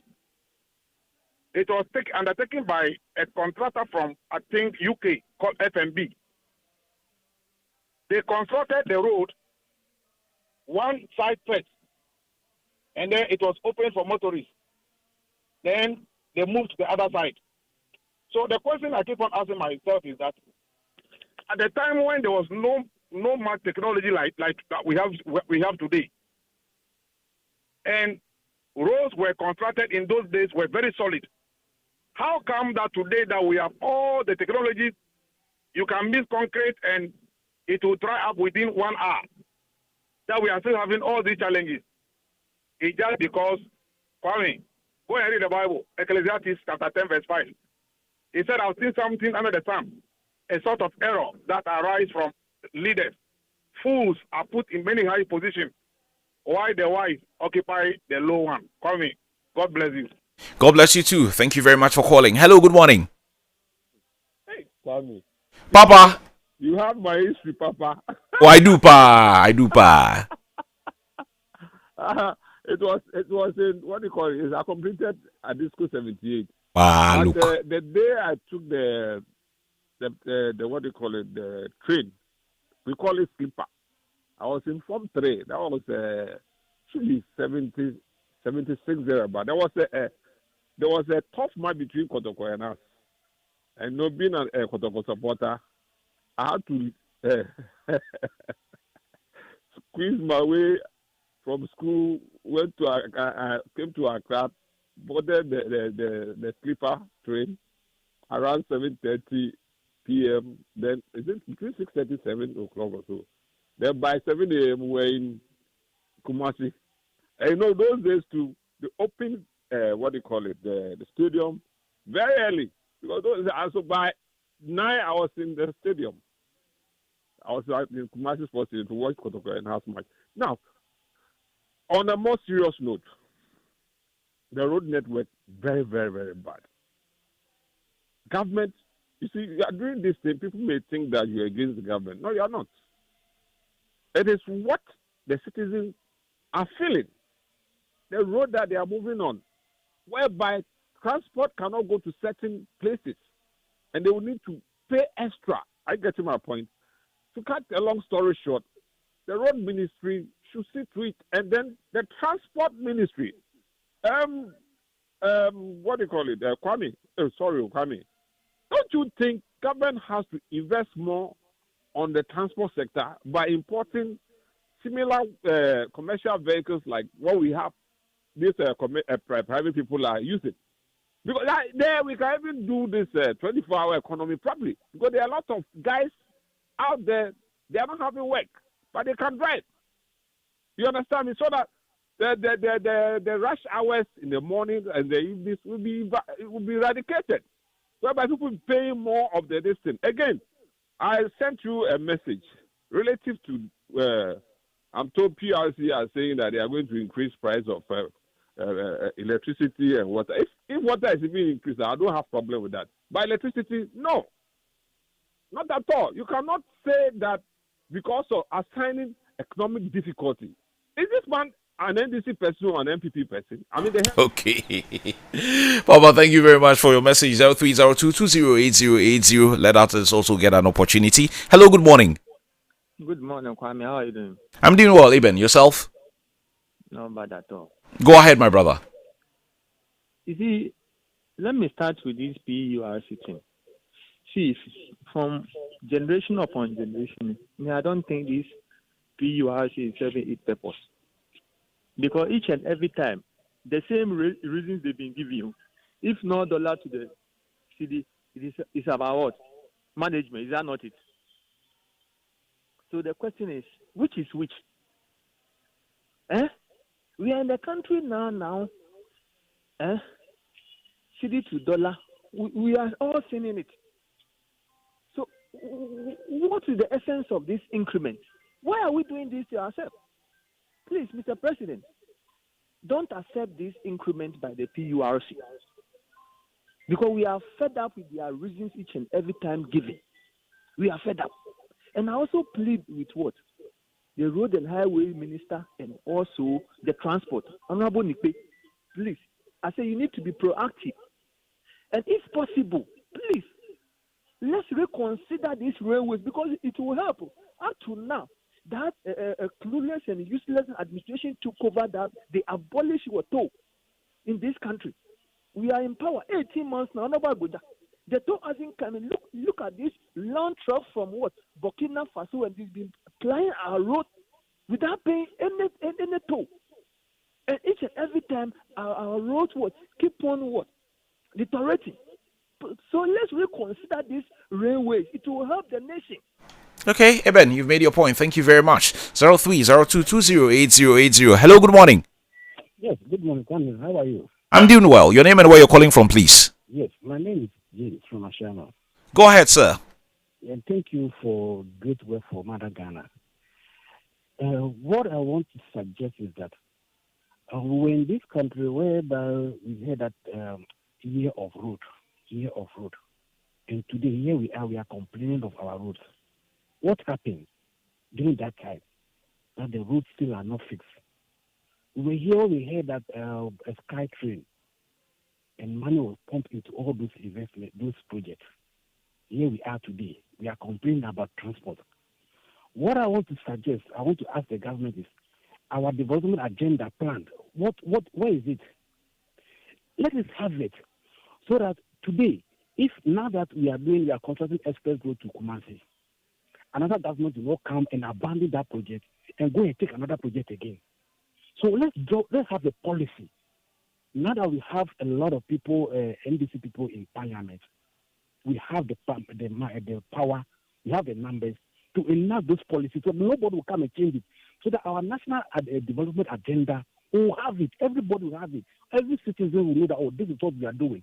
So that if a new government comes and they is going to divert, we'll check them. Because if we want to leave the country in the hands of this party politics, we'll be where we are today. Now, coming to the assemblies, you see, sometimes I ask myself, so are they in the country? Are they in the town to see what is happening in the town? When you come to Ashama Township, my brother, you will weep. Our shocks, we keep on changing our shocks every day. So please, let's have the National Development Plan so that the work that we are doing now, a new government will come and then will abandon the whole thing. And we can't hold anybody accountable. Okay, your point has been made. Thank you very much. 0302208080. Hello, good morning. Hello, good morning. Yes, good morning. Your name and where you're calling from? My name is Nirvana. I'm calling from Center. Go ahead. Okay. So what I want to say is that, so are they trying to say, the minister, no, they can say that, so all these things have been paying for all this time. He's not giving anything. Hey, I want to show you. Bye. That's some more. 0302208080. Hello, good morning. Kwame, good morning. I hope you are doing very well. I'm doing well, sir. Your name, please. My name is Big Ferry from Hajo. Go ahead, sir. Please, I want to ask the railway ministry, who is in charge? Well, these days it's been subsumed into transport, so we don't have a separate railway ministry like we used to have before. So Mr. Boja is not in charge of that side then? Mr. Boja is roads and highways, so transport will be Mr. Nikpe's purview. I mean, if for nothing at all, I mean, the way Mr. Boja is all over, at least we are seeing, if not for anything at all, a little, improvement. Can we also see what the railway ministry or whoever in charge, actually, for nothing at all, use the camera, let's see where with this, I mean, I haven't seen any update from that side. The thing is, nothing new is happening, so there's nothing new to show. So why can't we just, let's just eliminate that so that we can save some money for some other thing? If nothing is happening, there's somebody in charge. So if nothing is happening, why is the person taking money? Why are we paying it for with taxpayers' money? What? Oh, God. Good morning. Hey, Asamo. 0302208080. Hello, good morning.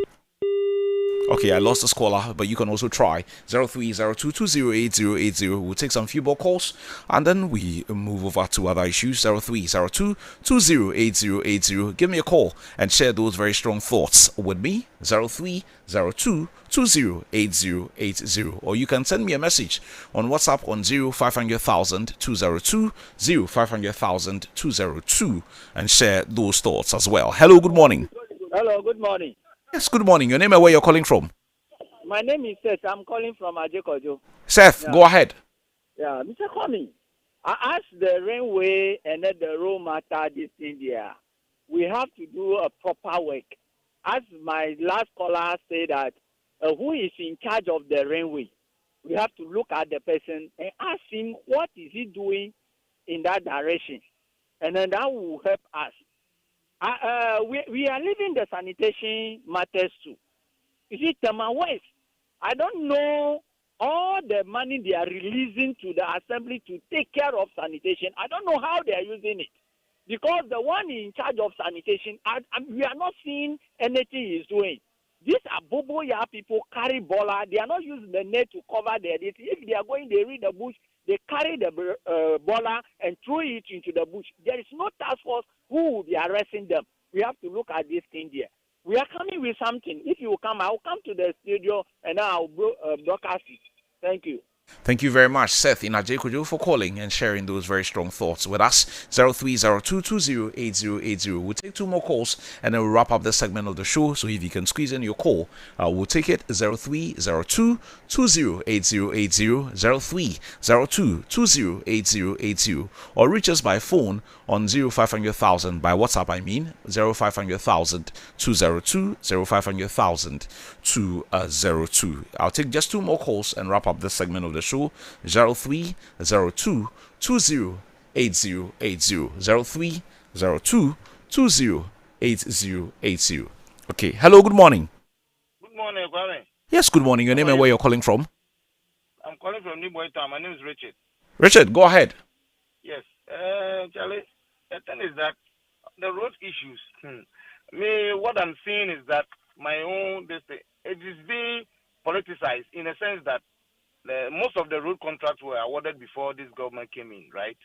So, and we know they did some reviews and all stuff. So they are kind of doing something to pull the efforts of the contractors themselves back. How can you tell me we are into, I think, 18 months or so into the year he came into power. Nothing better has been going through. Why? Because, you know, kind of, because the road system are bad. They are bad. It's not potholes. It is manhole times two everywhere. You cannot easily go anywhere without saying, "Oh, let me drive to this place freely." No, it's either you go and use pickup or you use public transport. And this is the case. The public transport are not even working. They will charge you times two before you get to just in Sawami here. It's unfortunate, I know. I'll take a final caller and then we wrap up. Hello, good morning. Hello, good morning. Yes, good morning. Your name and where you're calling from? I'm calling from Apollonia. Amma, go ahead. Yeah, Kwame, seriously, this issue is very bad. The state of the roads, even in Apollonia here, is very bad. You can't even see the road is really bad, and I wonder what our politicians are thinking about it. Since we are providing everything, even if people's lives are at stake, it's very bad one. It's most unfortunate, but it doesn't appear that much is happening in that area. Hello, good morning. Hello, good morning, Mr. Kwame. Yes, good morning. Your name and where you're calling from? This is Nixon. It's a long time. Nixon, how are you? Yeah, I'm fine, sir. Fantastic. Go ahead. Kwame, this time I would like to go local. You say whatever you want to say in English, I beg you.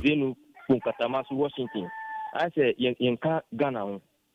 For the past this year, if you say, Yabamba Pawaka, you should enroll your tap. You're quite near. The development cost will be an municipal. Yet, clean cost for area. We want their cost. Now, and a stronghold of NDC. We want the continent. Always dear, I'm a panic here, sir. To come say, much my dear, I'm going to Argentina. The beer, a bandy bar. Yet, the Amajaye. You look my Joam in church here. To come in Sewa, you what the chairman. Matse. But your area is Washington. You are not supposed to have a problem. Your area is Washington, New York, Lebanon. Charles, what again do they have there? They have Washington, they have New York, they have Lebanon. I don't know if they have Tokyo. They have Jerusalem. So all of these places, they are developed. So if you have names like this on your community, maybe for the official, they think these places are already developed. That's why they don't mind you, because you don't have water. I came there about 4 weeks ago. Water, road, everything is basa. That stretch. I wonder whether you people queue to go and vote. Those of you around Zenu, New York, Washington, that stretch. And I'm told it's been like that for years. It's not like a new thing. And there are a number of places within that same enclave that is also waterlogged. So now that the rains are also coming to another wahala. Oh, anyway, let me take some of your messages that have come in before we extend these conversations. Justice in Tema Community 1. You say, Kwame, if you tell a lie, the thread would be ahead of you. You will definitely meet it one day. Year of roots and year of roots. Here we are. The roots have exposed us. Justice in Tema Committee 1. Just to say that again, we constructed some by heart roots, some 2x4 roots, and we said they were roots. You see how the rains have washed all of them away. Good morning, Bra Kwame. Please, I want to know what is the basis of the increment of the electricity. I still don't get it. Beginning of this year, there has been some increases, and now again too. Our salaries have remained the same, but the utilities keep going up. How do we get money to pay? Well, yesterday I read the reasons for which they said they were increasing. They said CD to dollar, D, management, whatever. Some bogus 2x4, and it's like a template. They give us the same reason every time there's an increase. Every time there's an increase, it's the same reason. So it's like a template. They just release it when we are getting to a new quarter. That's how I see it. This one is coming from Kofi in Hachu. You say, good morning, Kwame. I would like to ask, since the DVLA started collecting roadworthy, what have they been using the money for? At least they should show us the roadworthy money and what they use it for. Kofi, it's just like we pay money for street lights and we don't see anything. Good morning, Kwame. This is Anthony from Ashalaja. It's been a while. Yes, Tony, I hope you're doing well. Please come and see our routes. Tony, I know your road already. That's my area. I use it every now and then. I mean, the best you would get is from the entrance of Amasamai. That's the best you would get. Where the people have now virtually converted the place into a market. The road that would go into Amasamai, right at the junction, they have converted the place into a market. I don't know how that has happened. A road. The traders who used to sell by the roadside, they have taken over the road. As if that is not enough. The only motorable part of that stretch is when you go through where the police station is, and then you connect to Abiasi, and then you possibly get to 3 Junction. After 3 Junction, what is there? It is not a road. All the way to Ashalaja. After 3 Junction, what is there? It is not a road. And now that the rains are even coming, all the way through Dobulu, Gono, and Ayikuma, and all of those communities, Charlie, you guys, they suffer. What is there? I don't even call it a road. In fact, it is not a road. So I know your problem, Anthony. I've discussed that stretch on this platform a number of times. You have an MC. I think he has disappeared. As for your MP, your people say they can't find him. His name is Sedina Attionu. He was making a lot of noise because I used to come to your constituency a lot of what he would do to support. It looks like since you voted for him, he has completely disappeared. Good morning, Kwame. As you mentioned with the Kaswa Road, let me ask, must we wait for the place to get out of hand before we start looking for a solution? Kwame, when you go to Mobile and you see how people have started building, you would ask if there's an MP or there's an assembly. Kwame, whose duty is it to see how communities are structured? There's supposed to be a town planning team within every municipality or every district, but they've all gone on a commercial break. Kwame, keep up the good work. We appreciate that. Thank you.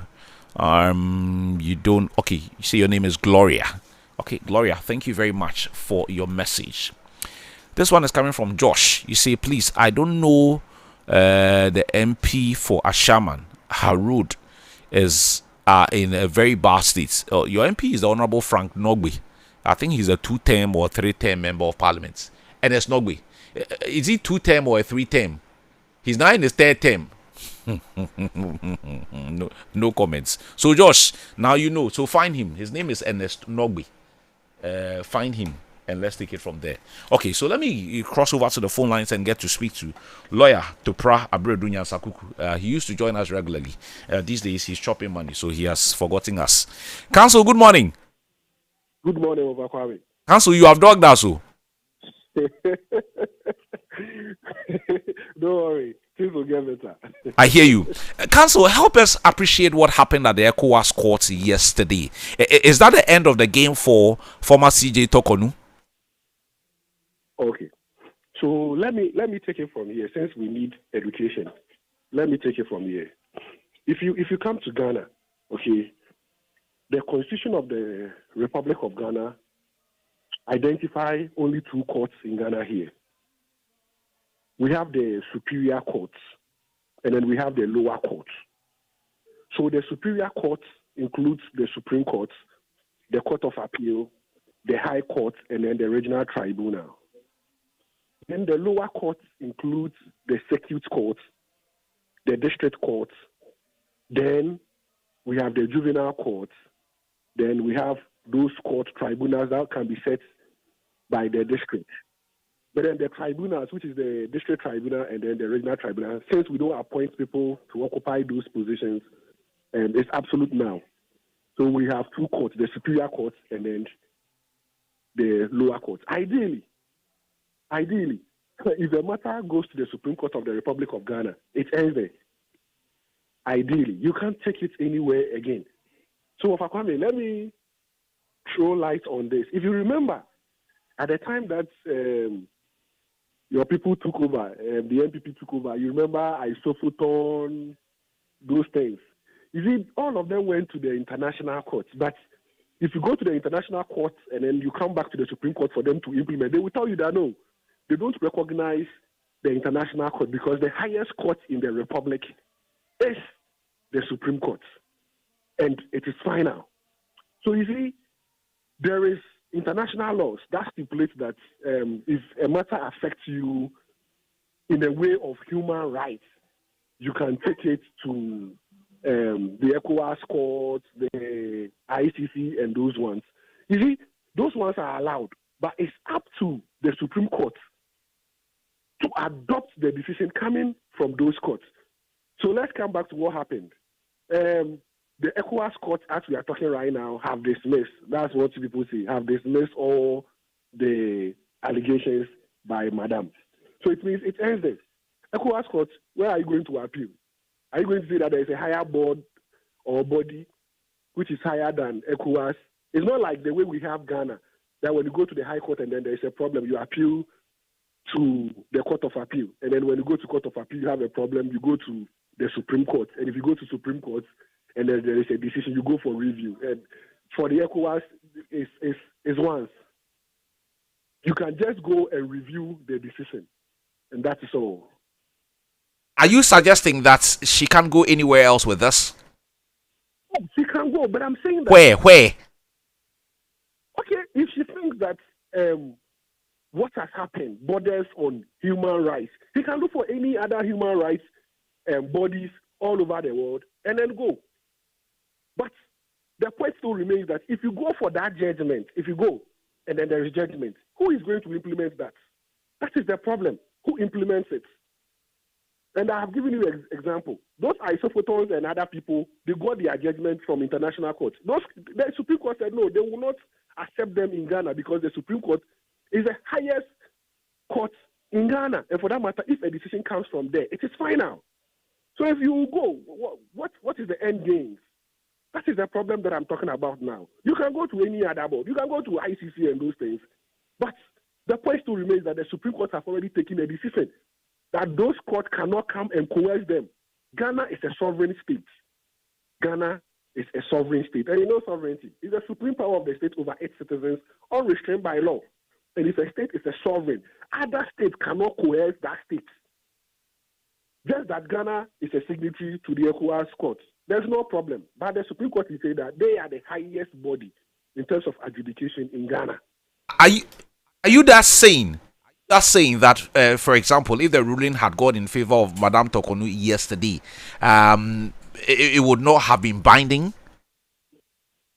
So you mean the President of the Republic of Ghana will say that now Torkornoo is the Chief Justice of the Republic of Ghana? It will not happen. Why?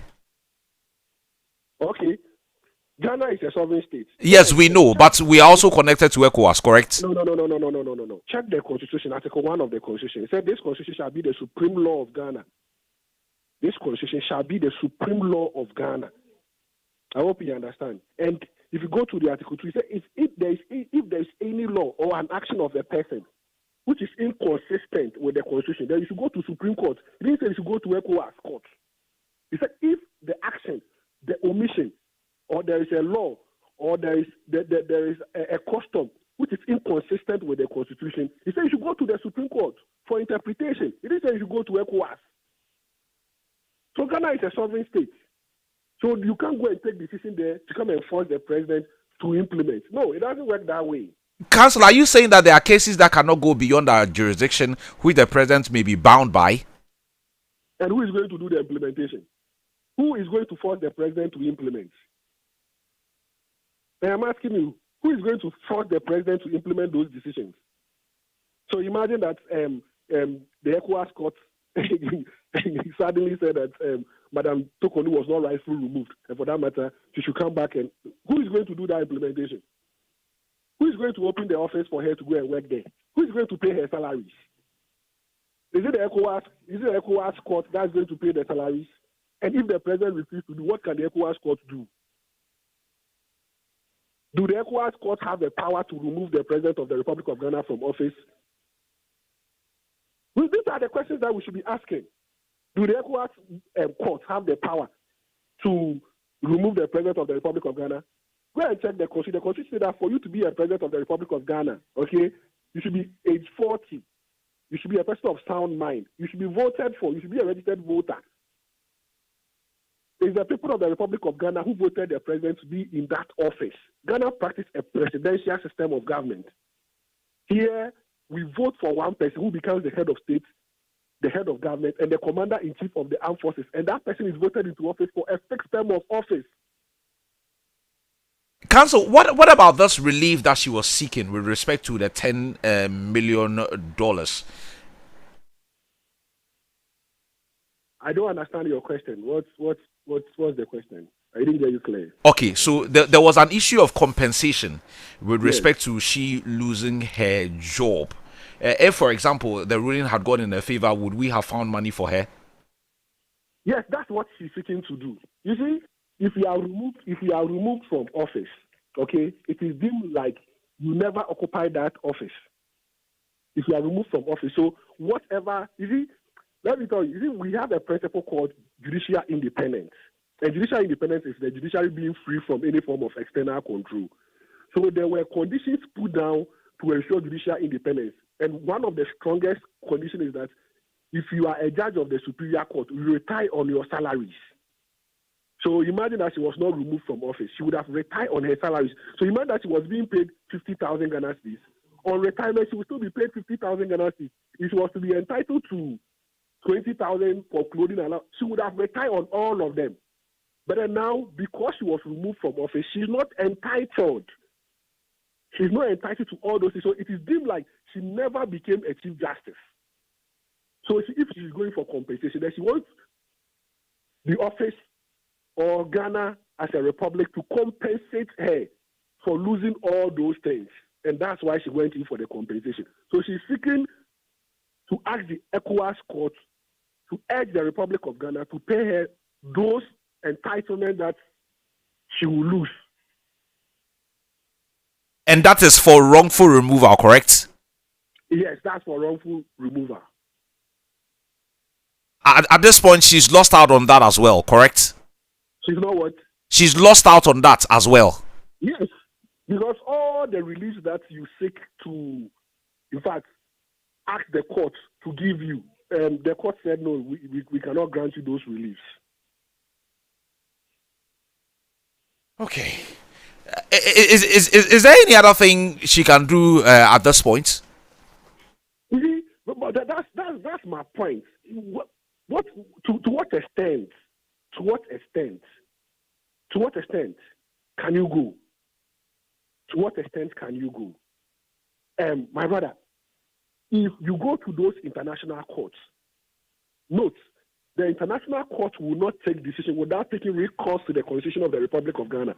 What is the Republic of Ghana Constitution saying? Is it that if you occupy an office, okay, as a superior court judge, you can be removed from office. That's what the Constitution says.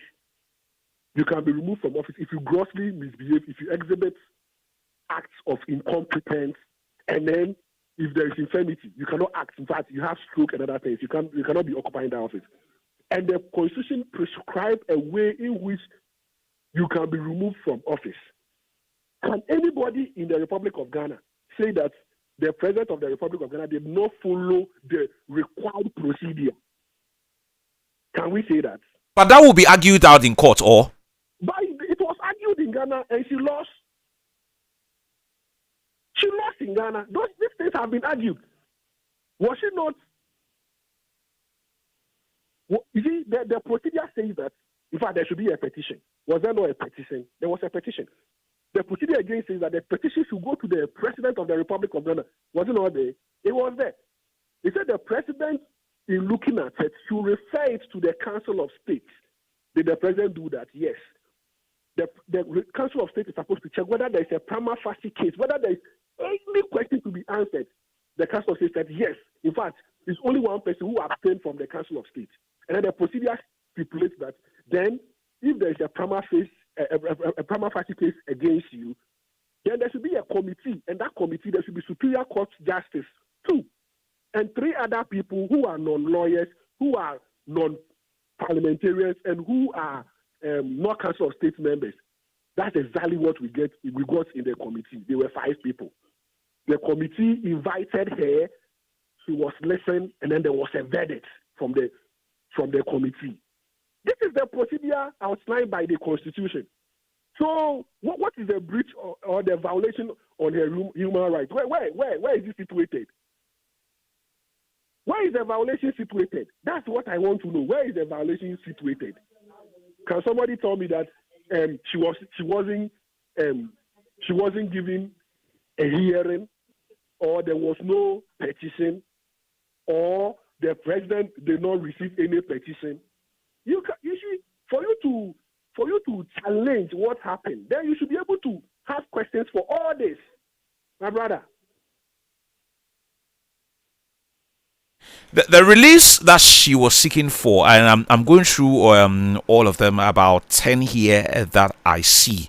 So, for example, when I look at relief number 2, a declaration that a panel instituted by the respondent, herein being Ghana, to investigate and determine the allegations of misconduct against the applicant was not constituted to guarantee its independence and impartiality, and as such has violated the applicant's human right to a fair hearing guaranteed by Article 7 of the African Charter on Human and People's Rights. Is that not a fair one to push? My brother, the Constitution stipulates that the committee should be made up of 5 people. Okay? 2 of them should be Superior Court Justices. You see, 2 people from the people that you were supervising. 2 people from the same group that you were supervising. You were the Chief Justice. You were the head of the judiciary. 2 people coming from your quarters. How can you say that they are not independent?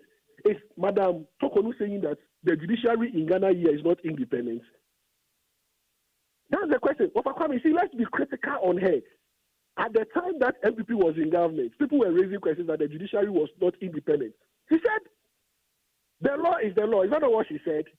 And now she's claiming that the people that she was supervising when she was the Chief Justice are now not independent.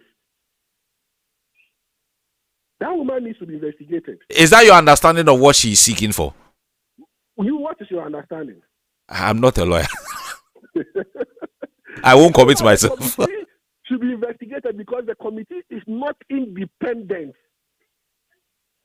They said that the committee is not independent. You see, he said that committee is not independent. That's what she's saying. Look at it. He said the committee should be investigated on the basis that the committee is not independent. So the judgment that the committee brought is not fair. It's not just. That's what she's seeking to say. Read it well. Read the text well. I just did. Asking for natural justice. Natural justice. That's the grounds for natural justice. That those who sat on the case were not independent-minded people. and for that matter, the decision cannot be taken. She's seeking to say that the 5 people who sat on the matter have already decided the matter before even coming to sit on it. That's what she's purporting to say. Constitution is very clear on who the 5 should be. But so, for example, if there are, let's say, 20 judges that could have been selected from, what would go into the selection of a particular one? That discretion is given to the President of the Republic of Ghana. Is there a chance where the president could possibly go in for someone who could maybe go about the ruling in a certain way?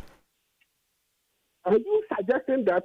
No, I'm just asking. No, I'm not suggesting. I beg you. Evidently, you ask such questions, then you are saying that the judiciary in Ghana is not independent. That's what you are suggesting.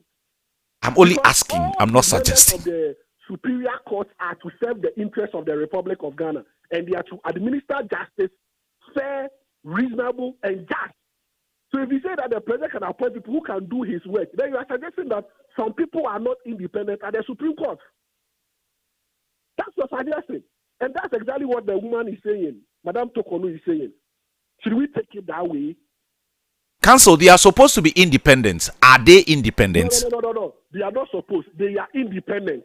Are they independent? Yes, they are independent. They are not supposed to. They are independent. That's what Madame Torkornoo said. She said the law is the law. The time we were talking about the unanimous FC, she said the law is the law. If you are not able to argue your matter, don't say that the judiciary is not independent. That's what she said. Why is she changing posts? Council, I get the education and I appreciate your time this morning. Thank you. Thank you very much. So that was lawyer Tupra sharing his thoughts with us on these private issues. This law issue. That's why I've asked Aka to give me the law school fees. I'll use it for something else because if I speak to 10 lawyers, the same. So the sentence is the boy is going to school.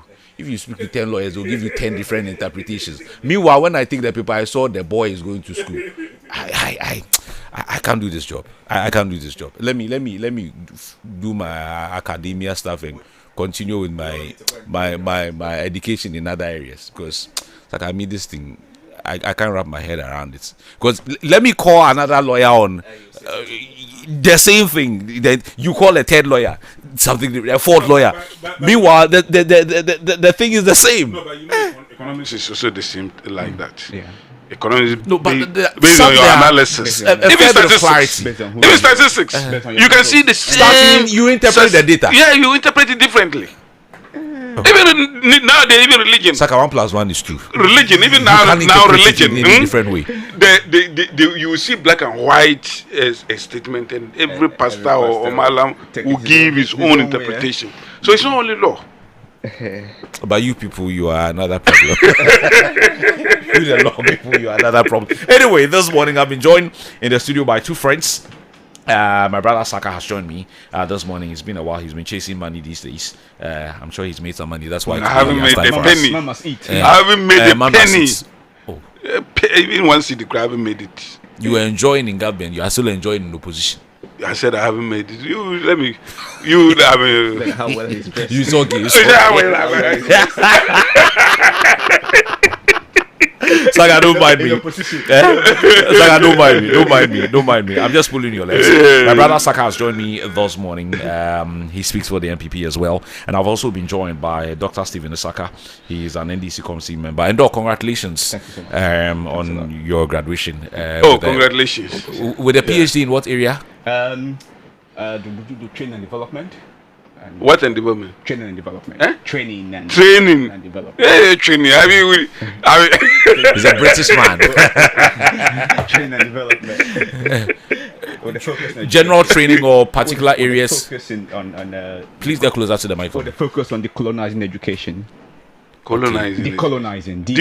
Okay. So history. So it has to be about the syllables and then how they skew our mind, our mentality into knowing certain things and not going some other way. Things like this. I think it's a good topic. Not particular teacher education. Teacher education. It's a very good. We can decolonize our teachers. Yeah. Then that can sip down to the classroom as well. It's true. like you have a lot of work to do. It looks like in our part of the world, there are some people whose minds are on autopilot. So nothing will change it. So you have a lot of work to do. I hope you just don't do it and come and sit down with it. Well, it must have impact. But I'm sure he would love to teach. It must have at some impact point. on our. That is if he has plans of doing so. I don't know. Yeah, because these days, Charlie, people go to the school and they say the classroom doesn't pay. So they are done with the PhD. You have all the PhDs and come and defend, you know, some George and Co. I mean, that is on the side. After that, he will go to the classroom. Some George is my friend. So after that, he will go to the classroom. Maybe you take an opportunity in one of the institutions, and then we'll take it from there. We'll see.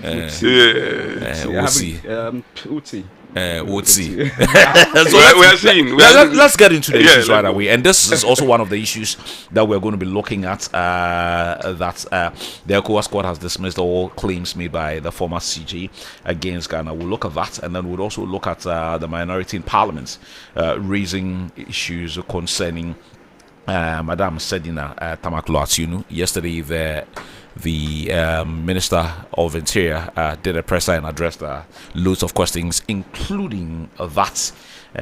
Although he didn't appear, he was able to tell us where exactly she was. Maybe there could be security implications with that. Again, I'll leave that to the lawyers to argue that out. My brother Saka has joined us, and Stephen has joined us. Saka, let me start with you. How did you receive this ruling? Well, I mean, I received the ruling with indifference. Why? You know, first of all, I wasn't expecting the ECOWAS courts to just dismiss all the 7 cases. I expected them at least, because it is so palpable that her human rights were infringed on. But that would be based on the representation by her lawyers. Yes, so if they were able to convince. They weren't. That's able. what you people say. They weren't able. Yeah. And then the ECOWAS chapter, normally, before you even take your case there, you need to exhaust all the domestic procedures, all the domestic processes. So I'm pretty sure that this was one of the reasons why because they are yet to even give us the full ruling. Yes. So if they are yet to give us the full ruling and then they dismiss in mass all the 7 cases, it means that it was based on procedural grounds for me. That's how I look at it. But it is so clear that her human rights were infringed on. She made these things clear. I mean, in her writ, and for me, I don't have any doubt, any doubt about it. First of all, if we look at even the fact that the Council of State had to even vote and to ensure that the prima facie matter. Is that law? No, listen. I mean the process. Yes. Yes. So that's law. Are you saying that is law? No, I'm asking you, is that law that the Council of States would have to determine a prima facie case against? It's enshrined in our constitution, correct? Listen. It's enshrined in our constitution, but its application was wrong. According to you? According to the law. How? You listen. If you look at the constitution says that the Council of State has to vote to ensure, and Article 146, to ensure that the prima facie, if there is prima facie case, you understand. But within the Council of State, they did not indicate to us which members of the Council of State. It's not every member of Council of State that should have a right to go and vote in a judicial matter or in a legal issue like this. So if you look at the Constitution say anything about particular people at the Council of State? No, the Constitution was silent on it. Yes. But listen, the Constitution was silent on it. But if you look at the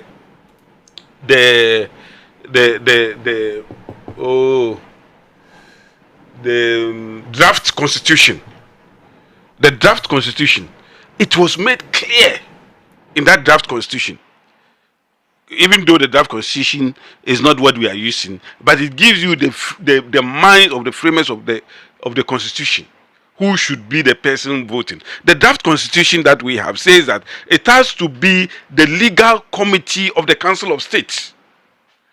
You know, the Council of State as it's constituted, they have different committees, and then they have the legal committee or the judicial committee. They have several committees. Yeah, so they have the judicial committee. It is the judicial committee that is supposed to, vote in this issue. That because it's not captured, we should try and know the minds of the framers of the Constitution. And then, but you see, it is not everybody. For instance, there are people in the Council of State who don't know even zero, who don't know anything about these judicial matters. No, listen. They don't know anything about the judicial matters. And for that matter, when the judicial matter comes, then you ask him to come and vote. Are you suggesting that if I'm a member of parliament and I don't have an understanding of health issues, when health issues come, I should accuse myself? That is my understanding of what you have said. Only on the Constitution, because in Parliament they will tell you that the health committee can do the preliminary works and then bring to the preliminary. Or is that not the so the committee does the work and then it will come to the but in this particular one, the Constitution was silent on that, and that is the reason why you have to go to the next step to find out what was in the minds of the framers of the Constitution. Did they want every member of the Council of State to vote or not? And that is where, for me, I will go to the draft Constitution, where it was said that members of the Judicial Committee of the Council of State are the people who are supposed to vote to determine whether there is a prima facie. A draft is not absolute. A draft is like, okay, maybe we are getting there, but the final decision will be taken. Yes, I know. So the draft at this point does not come in. Just for guide. I mean, I'm saying that the draft for me is for guidance. Is to guide them as to who is supposed to do. Because, look, I mean, I don't get it. That every member of Council of State has to vote. And to the extent that if you look at this whole matter of Madam Torkornoo, it was the grounds were so frivolous. The grounds, any sane person with average, objectivity would not say that there is a prima facie case. And it was because, look, and another thing that people don't know, or the ECOWAS court might not even know, is the fact that this matter, even though all the rules were followed, they followed the Constitution, they literally followed the Constitution, the stipulations and all those things. But the intention behind that was malicious. The intent was so malicious. It was not because Madam Torkornoo had violated any law, but was in furtherance of their inordinate desire to see to it that Madam Torkornoo is taken out of the Supreme Court as a Chief Justice, because it's a political what do you call it, promise. They promise they will remove him, they will remove her when they come, and then they are seeing to it. That's and look, some elements of the past. So that in itself is unlawful. Some elements of the past. That in itself is unlawful. You can follow all the dictates of the Constitution, but the mindset, the intention behind it defeats everything. So can I also sit here and say that the decision to remove Madam Charlotte Osei was a party decision? I'm saying no, based on what you have said. There was complete maliciousness about her removal, and once that is proven, it means it's against the law. Her human right had been violated. So you don't need to say, oh, you follow this 146, 1462. No. Yeah, but yeah, but that's what I'm saying. You might not see it as plainly as it is. You get a point. But for me, I believe that her human rights were violated. Some of even the cases that she was supposed to be tried on or to be investigated on, she asked for it and she was refused. Those cases that the prima facie case, she didn't even know which of those cases, which of those allegations. She asked.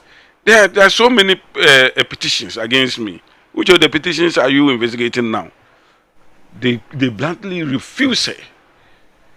They refuse her. She asked questions. So like everything was like they spring a surprise on her. She didn't know the reasons for which she was going through all of this. Is that what you are suggesting? Until she was being asked. For instance, they set a date for you to come and answer questions. On what? On which allegations? No, nobody tells her. She wrote a letter. Which of the allegations am I coming to answer questions on? Is it the allegations of A, B, C, and D? No answer. You spring a surprise on her when she get there, and that was it. The venue itself, she said she's not comfortable with the venue for whatever reason. If you are a fair arbiter, there are 1,001 venues that you could avail to her. But because you wanted to intimidate her, show her where power is, show her who you are, you renege in changing the venue. You intimidated her, you refused her some of the people who should comfort her whilst at the investigation, and then you came out with some verdict. And now, even though she has not exhausted all, because look, some of the cases are still in the Supreme Court, and some individuals have also taken the matter to court, to the Supreme Court, and all those things. I'm sure those are some of the reasons why the ECOWAS court actually, dismissed all this. Saka, let me take you a bit backwards and look at the findings against her at the time. Yes. At the time, so that at least you can sit into the conversation we're having. 1, unlawful expenditure of public funds. Yes. The committee held that the Chief Justice caused the Judicial Service to pay travel expenses for her husband and daughter during private holiday trips in 2023, including per diem allowances. This, the report stated, was avoidable and a reckless dissipation of public funds. 2, abuse of discretionary power. The committee found that her handling of the transfer of one Mr. Bading breached Article 296A and B of the Constitution, describing the act as misbehavior. 3, interference in judicial appointments. The report also noted that she sought to bypass the established process of nominating justices of the Supreme Court. Contrary to precedents set in the Ghana Bar Association case, the committee concluded this amounted to misbehavior. Now, if you look at the grounds for the removal of a CJ here in Ghana, and I read from Article 146, Clause 6. I'm sure we're all familiar with that. Where the petition is for the removal of the Chief Justice, the President shall, and you guys say shall is what? When shall is used, it's a, for my understanding, it's compulsory, but there are legal dynamics to that particular word. Acting in consultation with the Council of States, that's proponents see the President did. Appoint a committee consisting of 2 Supreme Court justices, and we know the people who were constituted with respect to those particular case. Justice Gabriel Scott Parman of the Supreme Court.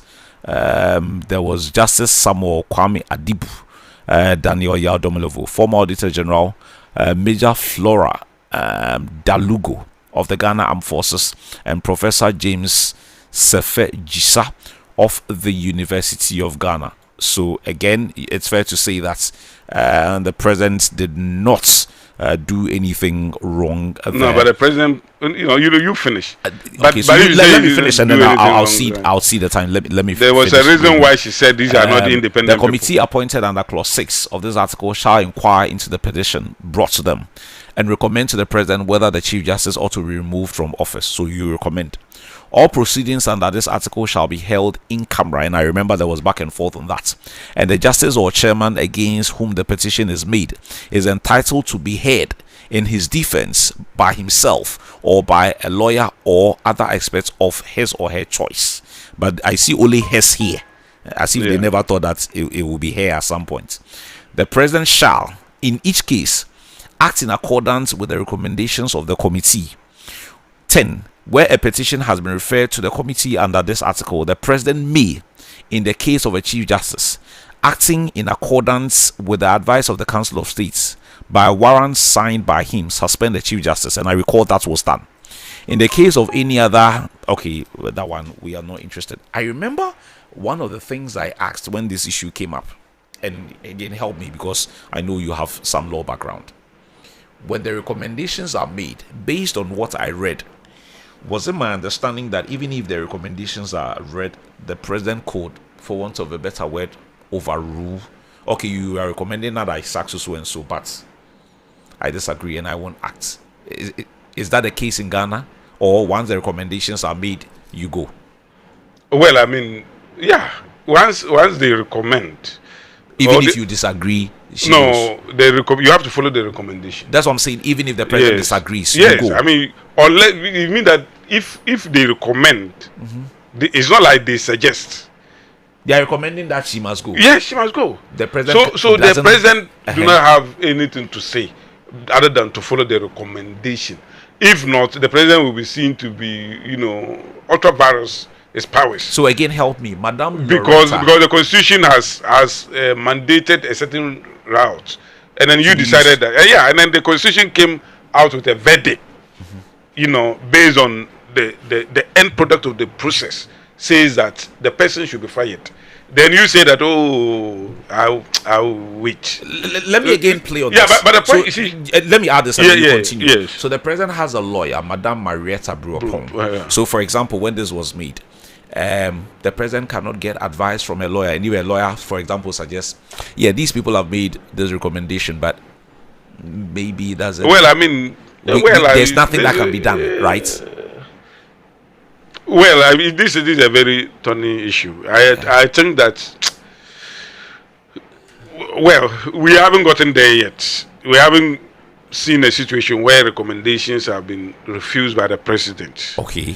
But in committee of inquiries, for instance, the president can overrule some recommendations. With the white paper. The white paper and all those. So, based on that ground, maybe.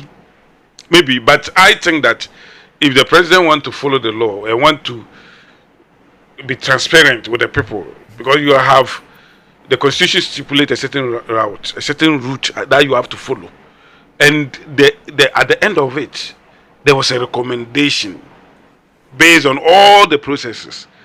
Then you just say that despite going through all these things, I think that I will not agree. That would be strange to me. That would be strange. But see, you read about some of the grounds for her removal, for Madam Torkornoo's removal. If you look at about 3 grounds. Yes, the first ground that you read was about the fact that the unlawful expenditure of public funds. Some expenditure. First of all, why did they come to the conclusion that this expenditure was unlawful? Listen, she followed a tradition where her predecessors were doing the same thing. But the fact that you do something and get away with it doesn't mean that. So sometimes it's in the absence of, because there was no law that guides them. There was no any law that guides how the expenditure should go.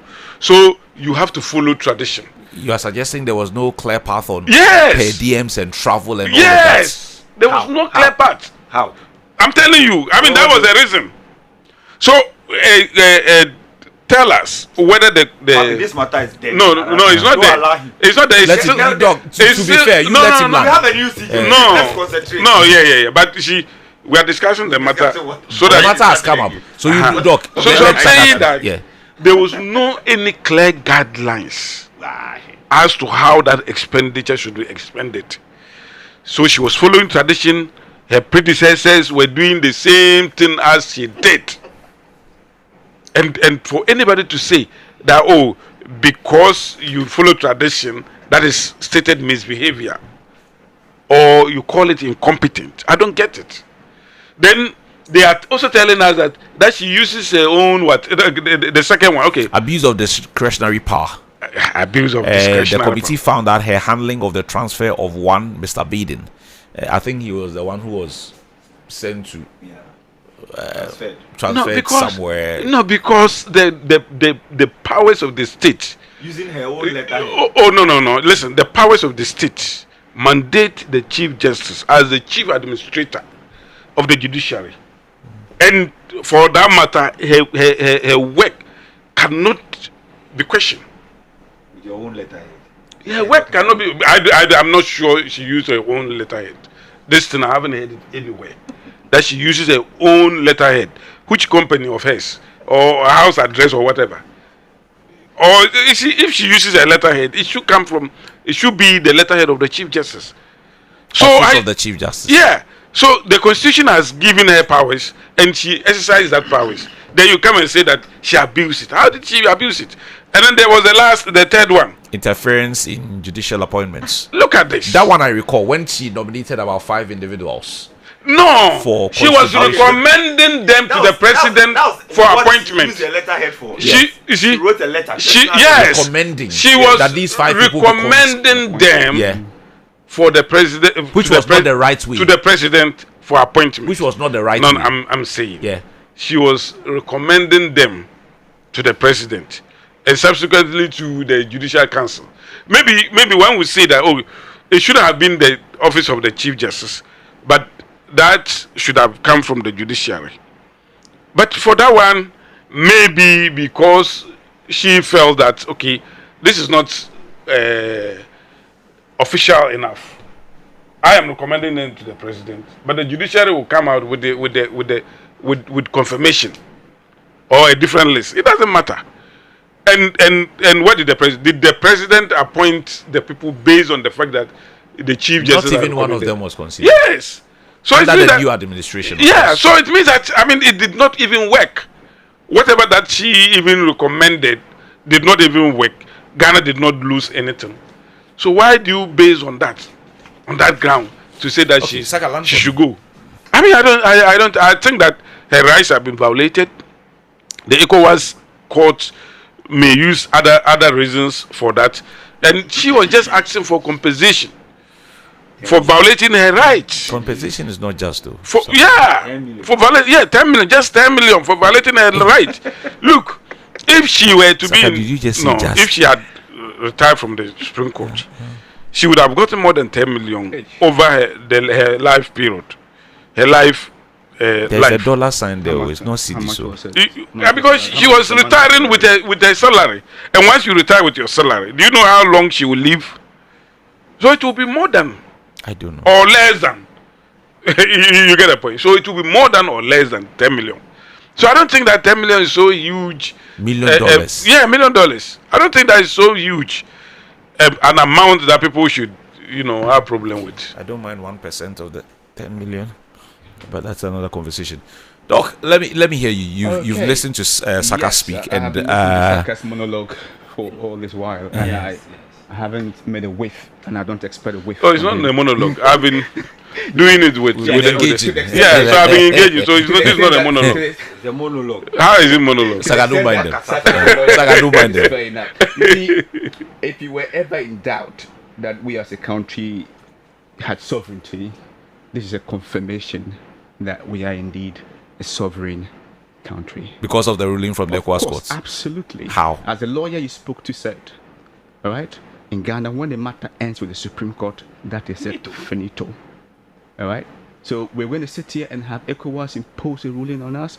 That is not going to happen. And this. Why do we have organizations like ICC? Why do you sign to the charter let me flow of ECOWAS? I've got a few things to talk to you. Or even Africa. Go along. You see, there are 3 things I want to talk to in this particular matter. And the first one is that this is an absolute vindication of President John Dramani Mahama. That he followed Article 146 Clause 6 to the hilt. All the I's were dotted and all the T's were crossed. Absolutely. And the court approved of that. All right?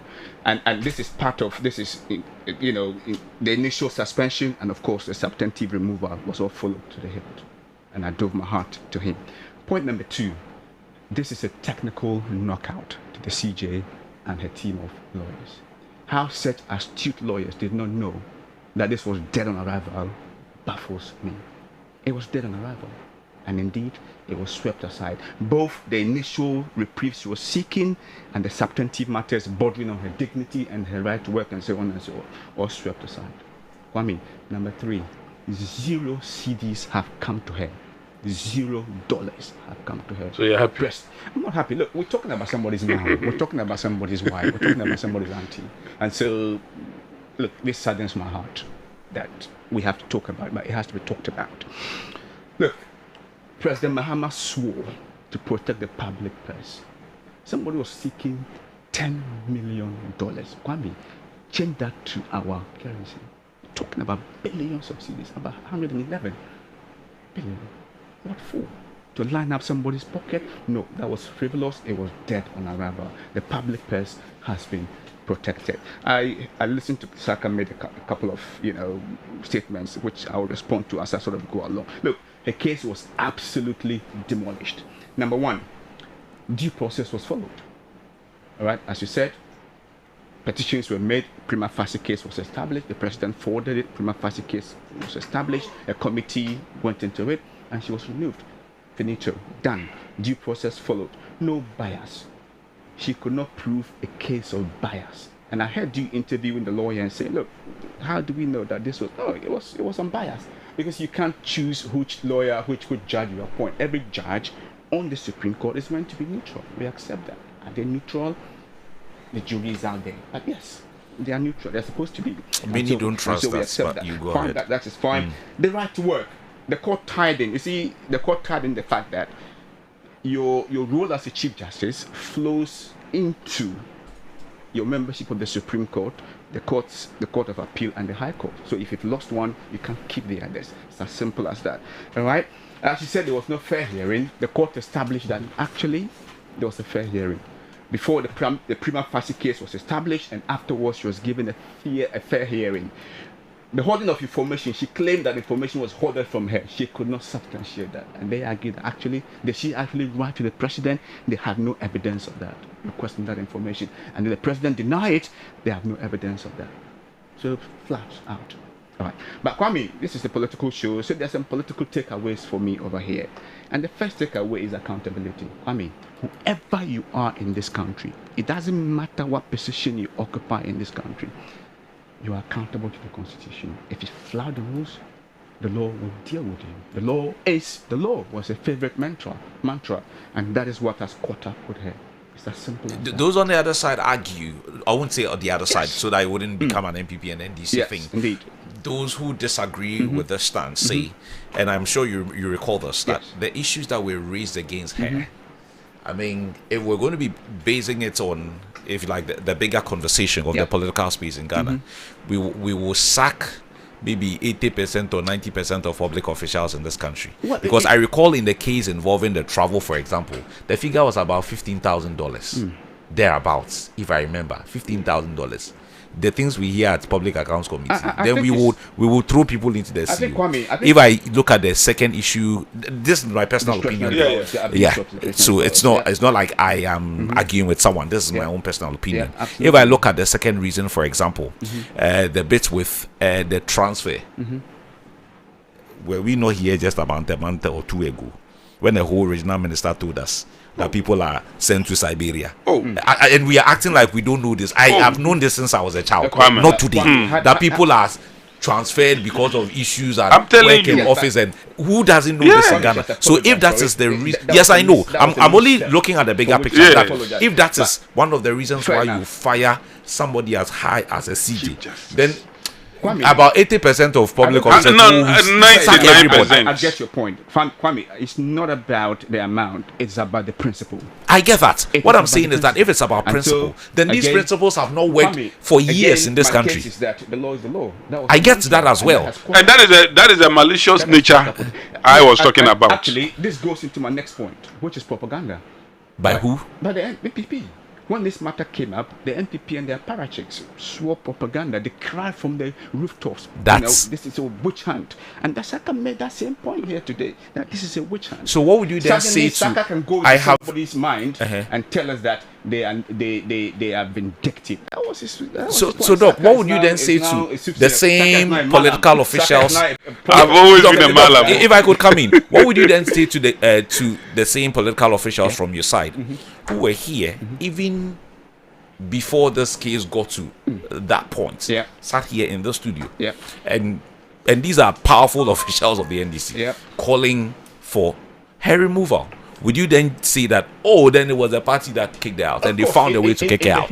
In the heat of political campaign and debate, and we always say that, look, we campaign in poetry and we govern in prose. Okay, in the heat of campaign, we make statements.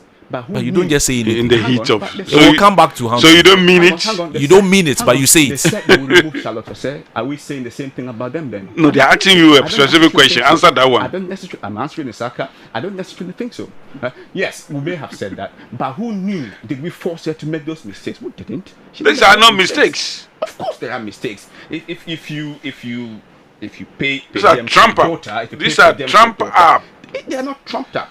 You yourself said it. 3 points, 3 things, 3 violations. All right, interfering with appointments, interfering with transfers, and of course, spending money on your child, which is not yours. It's not about the money. It's about the principle.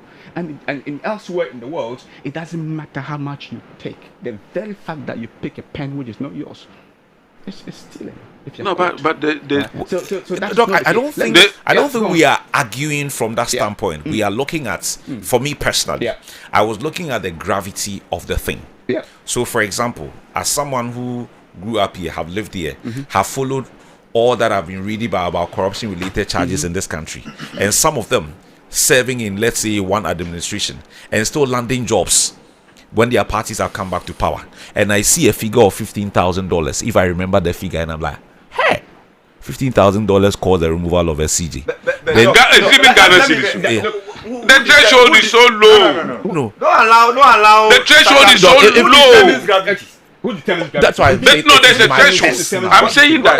I'm not deciding. Saka, let me finish. I'm not deciding for anyone. What I'm saying is that it's so low. If I have paid attention to the public space over the years, even before I got into this space, and I hear of some of the figures, and next to nothing happens to these officials. You have made that point. I'm saying that. Why couldn't they even ask her to return? Do you know the composition of the Council of State? Who are supposed to determine whether a prima facie case? I haven't said we have about former CJs. That's why I'm saying we have former and all of them, the former CJs uses the same method. Okay. 30 out of those former CJs use the same method. In conclave, I was not there, so I won't get in. Or what they would have considered in conclave, I won't want to go there. I am only looking at the findings. No, don't look at it. Is that not the reason why the former CJ even abstained? Don't look at it. The former CJ abstained and resigned subsequently because of this. She abstained and resigned subsequently because of this reason. This frivolous. She didn't give this reason. So who did she give? Dogland, you land for me. The reason. Don't mind. So propaganda. They shouted from the rooftop. Rooftop. Which hand?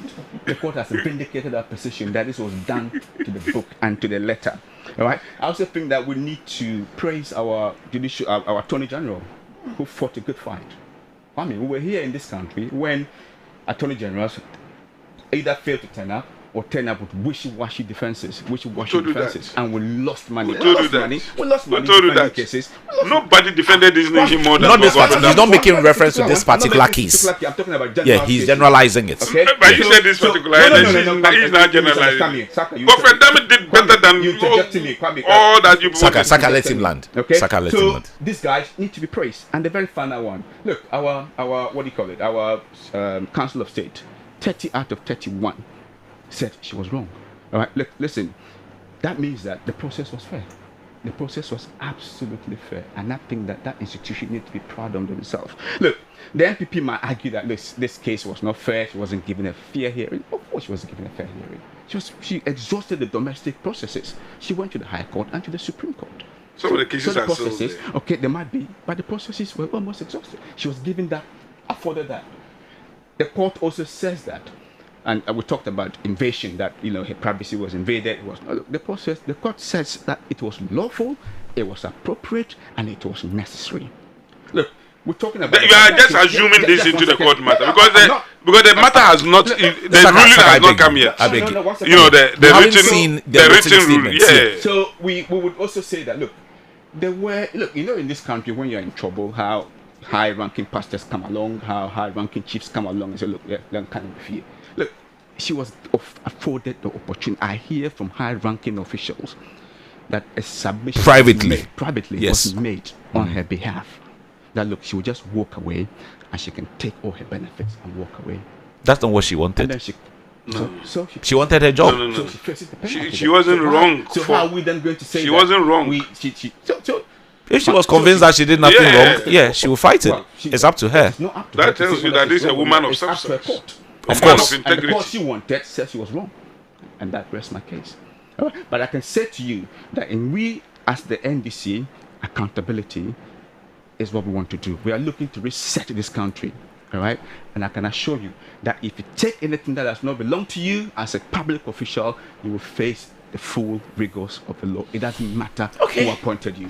Well, I remember asking lawyer Topra whether this can go any further. And she said no. I was here when you it looks pretty much like it's dead. It's the end of the road. She's read the legal cul-de-sac. There's nowhere else to go. For me, I mean, you were saying something that I briefly, so that we move on. For instance, I mean, you were saying that we are a sovereign nation, and then why? As in the lawyer. Yeah. Okay. And then my brother here. I'm not a lawyer. So you are not a lawyer. So you have the liberty. Suddenly, you have the liberty to say anything. No, I'm coming. Okay. My problem with these guys is that they think that we those who are not lawyers don't have common sense. No, but you are saying you are not a lawyer. You are telling me you don't have common sense. No. It is not everybody on the Council of State who should vote. That is an insult to the Council of State because they're not lawyers. They shouldn't vote. Who says that with your first degree in LLB you are the only one who has sense? No, but you are not getting the point. You are not getting the point. You are not getting the point. You are not getting the point. Let me see where you're going. Where I was saying that it's not everybody within the Council of State who should vote is that if you look at the Constitution, it's silent on that. It just says the Council of State. But I'm saying that. It didn't say a committee. Yeah, but I'm saying that. Yes. Please, let me talk. I'm saying that. But if you see, because it was no, you are using no sense and all these things here. I haven't used those things. So I'm saying that if you want to know the minds of the framers of the Constitution, please, if you want to know the minds of the framers of the Constitution, at least you can look at the draft constitution, and the draft constitution specifies that it has to be the judicial committee of the Council of State. He brought it back. So I'm saying that what they were talking about, that we are a sovereign nation, the ECOWAS court cannot, enforce any ruling on us, because look, if we all know that we are a sovereign nation, but we signed to the charters of ECOWAS. And this has to do with the human. She was not asking for restoration. She was not asking to be restored as the Chief Justice. It was on the human right aspect of work, and she says that her human rights have been violated because of the wrongful removal. And she please. So if at the end of the day, the court had come to the conclusion that her human rights had been violated, and that she is deserving of compensation, Ghana have no choice than to obey. Okay. Even though we are a sovereign nation. Okay, so let's move on. He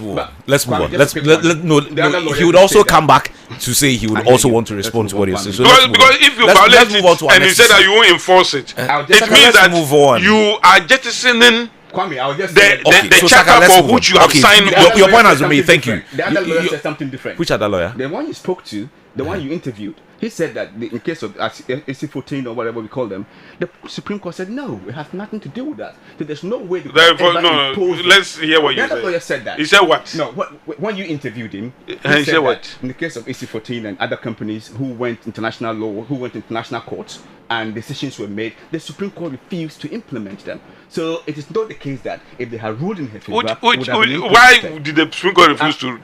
It's because maybe we have not signed on to those ones. One again, as a layman. No, we all know. We all know that. We all know that.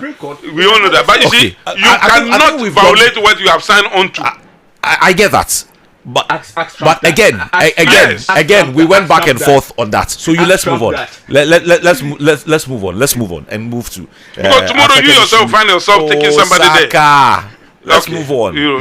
Thank you for understanding. Let's move on and focus on the concerns raised by the minority in parliament over Madam Sedina Attionu serving jail sentence in Ghana. And yesterday, the Interior Minister responded to that, and I recall must be about 5 or 6 days ago, when the member of parliament for Ifia constituency, of course, Isaac Boamanya, who himself is a lawyer, said that the government has a responsibility to uphold transparency, accountability, and good governance by producing the public with accurate information on the matter. Quotes, if the government fails to provide as we have requested, we would use all the available tools to make those inquiries. So the Minister for Interior may be asked these questions and come to provide us with answers.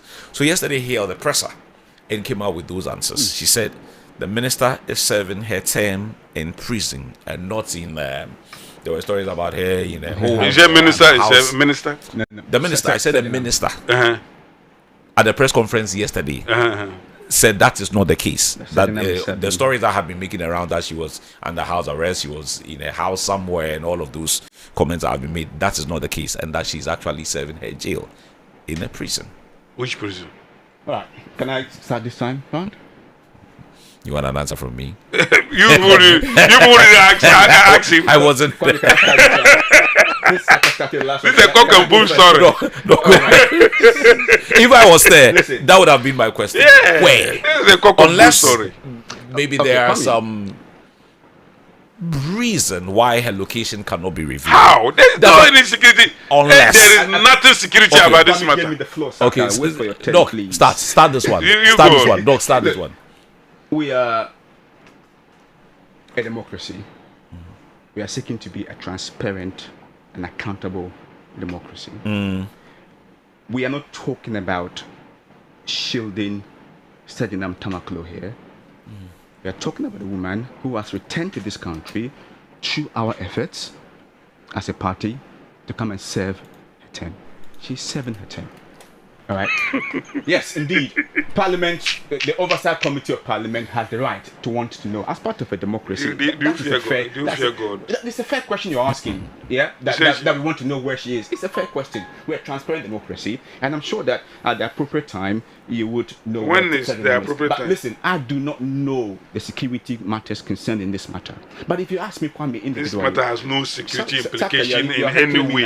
I can heckle, you know. Saka, look, if you ask me, Doc, what is the security implication about this? I'll get there. Kwame, if you ask me personally, okay, do I want to go to the prison and further dehumanize prisoners by watching them as if they're in a zoo? I don't want to do that. That's from my personal point of view. So where a prisoner serves, from my point of view, makes no benefit whatsoever to me.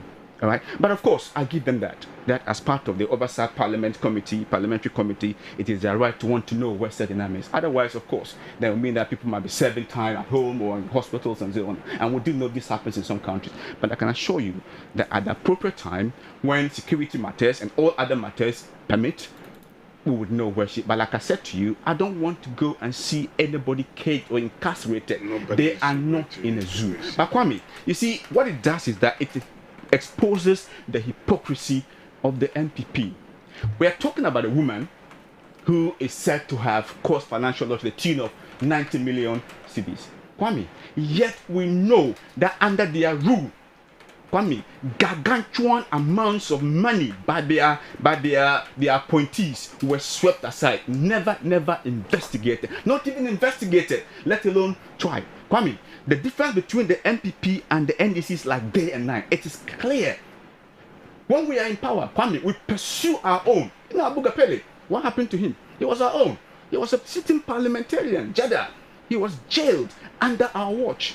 Ask them, when something happens under their watch, Kwame, before the investigations even conclude, they clear them. They don't even wait. Kwame, what happened to the $300 million in the Special Initiative Project? 54 million of that money was used to buy ambulances by a company that was formed days before they were so soft to do it. As if that was not enough, $34.9 million was further given them to go and maintain or as maintenance for those ambulances. Nobody was ever brought to book. It was not even investigated. The money under the mattress wasn't investigated. Why? Japan royalty. It was investigated. She's like that. It was clear before. It was even went to court. Don't just say that. Saka, you have your time. Saka, please. before it was even the executive had stepped in and said it was clear. The executive had. So you expect when you expecting you were in Ghana. Saka, I'm always here. When you expecting the OSP to clear somebody after Nana had said she had no case to answer, absolutely not. What happened to Japan royalties? Did we see any prosecution? Look, we are talking about a woman who has come back to serve a term, but for 90 million loss to the state. But Kwame, the minister under whose watch our economy was decimated and called junk, the one who superintended the junk status of our economy, is now a fugitive from justice. Those are not my words, those are the OSP's words, a fugitive from justice. Kwame, $336 million was sunk into a hole that is now causing malaria to our children. Where? Cathedral. It's a hole, isn't it? Okay, I didn't know you were making reference to that one. I'm making. I see answer for it. The stinking SML deal, 1.4 billion cedis. He's hiding in America. Sedina is here to answer her case. Tell them the same enthusiasm with which her sentence of or course to answer he's serving her sentence. Yeah. The same or to answer her case. She's 7. The same enthusiasm with which you are pursuing this case, pursue the same with your cronies, all right, and bring them to book. Bring back Ken Oforiatta and let him come and answer. Otherwise, it's a blot and a permanent stain on your party and will remain in the footprints of our history. That a finance minister now wants a green card, a whole finance minister green card. What for? Because he's a fugitive. Kwame, we in the NDC hold our own to account. Let them hold their own to account. They are right in wanting to know where she is serving, and in due course, they will know where she's serving. But are they human to want to go and see her incarcerated? Of what benefit is it to them? I rest my case. Saka. Yeah, Kwame, thank you very much. I think my brother Stephen is just befuddling the issues. He's jumping everywhere, talking about the money and all manner of things. So it's even dilute the topic that we are discussing now. It's part of the accountability. First of all, we all need to be accountable. When they talk to your hypocrisy as a party, Saka. First of all, let's be very clear here. I have no doubt that the NDC is doing something fishy about this whole Sedina Attionu matter. I have no doubt in my mind that they are doing something fishy. Do you know something that wasn't said by the minister? I'm coming. Yeah. The point that one, you don't need to know which prison she is serving. The people the people of Ghana is more important than whatever parochial interest that you people have. This is a public interest matter. There is a criminal who ran away, to the US. Under the MPP, we started the extradition. Oh, please, under the MPP, please. Under the MPP, it doesn't mean you should retaliate, please. Under the MPP, we started an extradition process, of which the NDC has no choice but to follow. Now they follow the extradition process that was started by the MPP. The criminal or the fugitive is back. I'm using the word, criminal because she has been convicted of a criminal offense and therefore a criminal who is supposed to serve 10-year sentence. You brought that person surrounded herself, or you brought her under the extradition process. And then as the principle of transparency cannot tell you that let us even see the person. Let us know that the person is serving her sentence in a particular, just dispel the rumor. So dispel the thinking of the people that there's a smoke screen that is being used on the people of Ghana. Let the people know where she is. There is nothing security about it. Because in this country, even matters that are even more important than Sedina or more politically exposed people, we normally know which prison they are taking them, and there has never been a matter of security concerns. Why all of a sudden, for this criminal DA, we have to talk about security concerns? Is somebody going into the prison to go and kill her? Why would anybody kill somebody for serving her term? What is so security about it that we cannot know? That's the reason why. You see, sometimes when there is lack of information, the rumor mill take a life of its own. That's what he said. The rumor mill take a life of its own. We have heard some people like Franklin Kujo and Co say that, oh, she's under house arrest. And then, do you know what the house arrest means? It means that she is in her house and have bodyguards. She's enjoying the comfort of her house with air conditioning and everything. That's Mr. Franklin Kujo. He's not a government. Yeah. So what is the reality? If what Mr. Franklin Kujo is saying is a lie, what is the counter explanation? So this was the response from the minister. So the minister says what? So quotes. Let me quote what the minister said. The minister says she's in someone prison. Can I do that? Yeah, do okay. it. He says, quotes, maybe in Ghana, we take telling people where somebody is serving lightly. Because in America and other countries, telling people this kind of high-profile person is here can even lead to the death of that person. So it is for safety. Then he goes on to add, trust us, she is serving her term. She is not in any private residence. She is with us. Was she not sentenced? She was. If she was sentenced, where would she be? You must be in prison custody. End of quote. No, he hasn't given any evidence. He hasn't shown any. He hasn't said anything. It's even worse than if he had kept quiet. Oh, please. He should have even kept quiet. That would have given them more credibility than this wishy-washy thing that he did. I mean, he's my friend. He knows that. But I'm telling you, one, if people are saying that she's not in prison, you have to tell them exactly where she is. Sedinam is not more important than Chacho Chiketa and Co. We knew where Chacho Chiketa was. We knew where JB Dankwa was. We knew where almost everybody was. Even Rollins, when he was in the guard room, we knew where he was. Even that time, that was where we could even say that security concerns. There is no any criminal or anybody who has been incarcerated in this country that people don't know where the person is.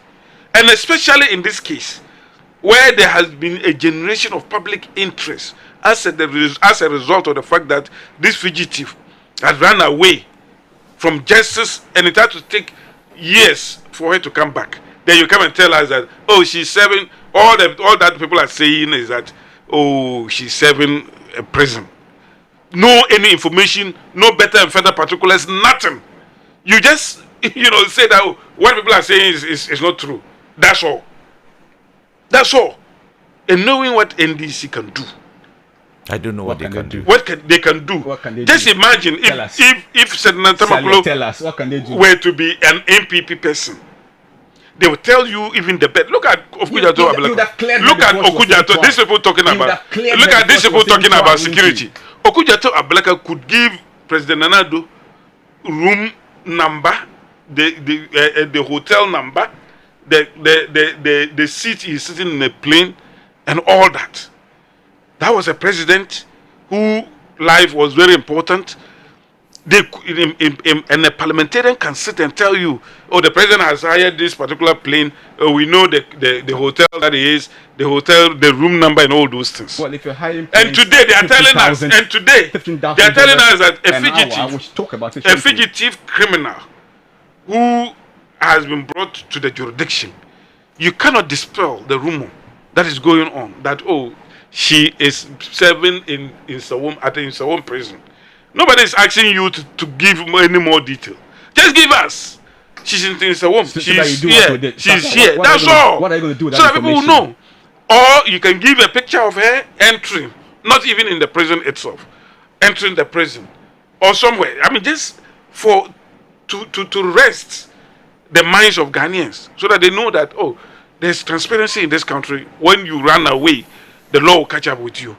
But to hide everything in secrecy and pretend as if for reason of security we are unable to give her location and all those things is for me quite unfortunate. And this government already their ratings has been dwindling.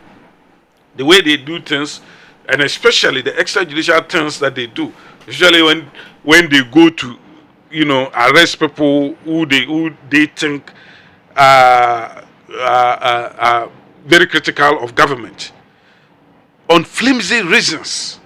All these things are in the minds of Ghanaians, and to add insult to injury, they are telling you that criminals who belong to us, we won't tell you which prison they serve in. Even cases where the MPP was prosecuting against the NDC functionaries. Yeah, when they came, what did they do? Nolly prosecute. Nolly prosecute. Sagleme. Nolly prosecute. Everywhere, nolly prosecute. And there's no transparency in anything that they do. And for me, that I think that if it's a discretion on the part of whoever is doing that, I think it's a wrong discretion. For me, it's a very wrong discretion to say that, we won't let Ghanaians know where she is. On what security reason? Has she killed somebody that the person is also looking to revenge? What is it? The person is just serving her sentence. The Ghanaians know that she's serving her sentence here. What is even wrong if you take pictures of her? Agreda and Co, we all know, we all saw it. We saw when Agreda defrauded people, and then she was incarcerated. Even with the bars from the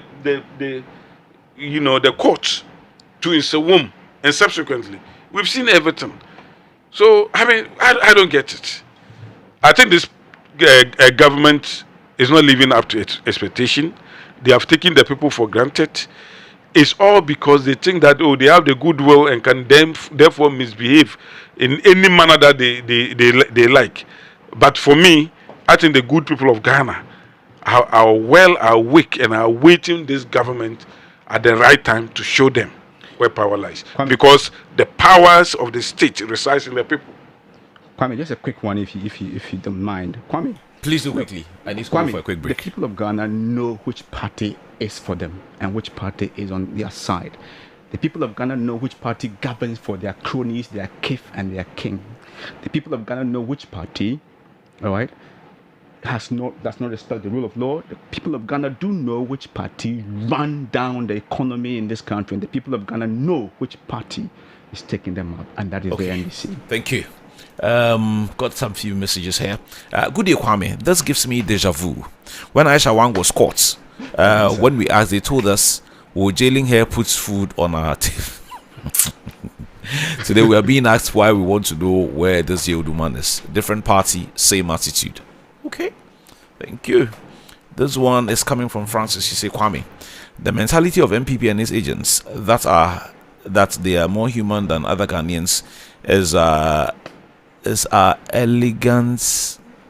Okay, say I don't get it. Say, please ask Doc for me if people have been killing their children in the past and they don't get punished, and if someone comes and kills his children, will he say because it was done in the past and the people didn't get punished, so the one who killed his children should go free? No, would he allow that? So, these are comparing apples to she's comparing. Because we talk about. Said I should ask Doc. No, no. I know the question. You wanted to say me. The question is directed to me. Oh.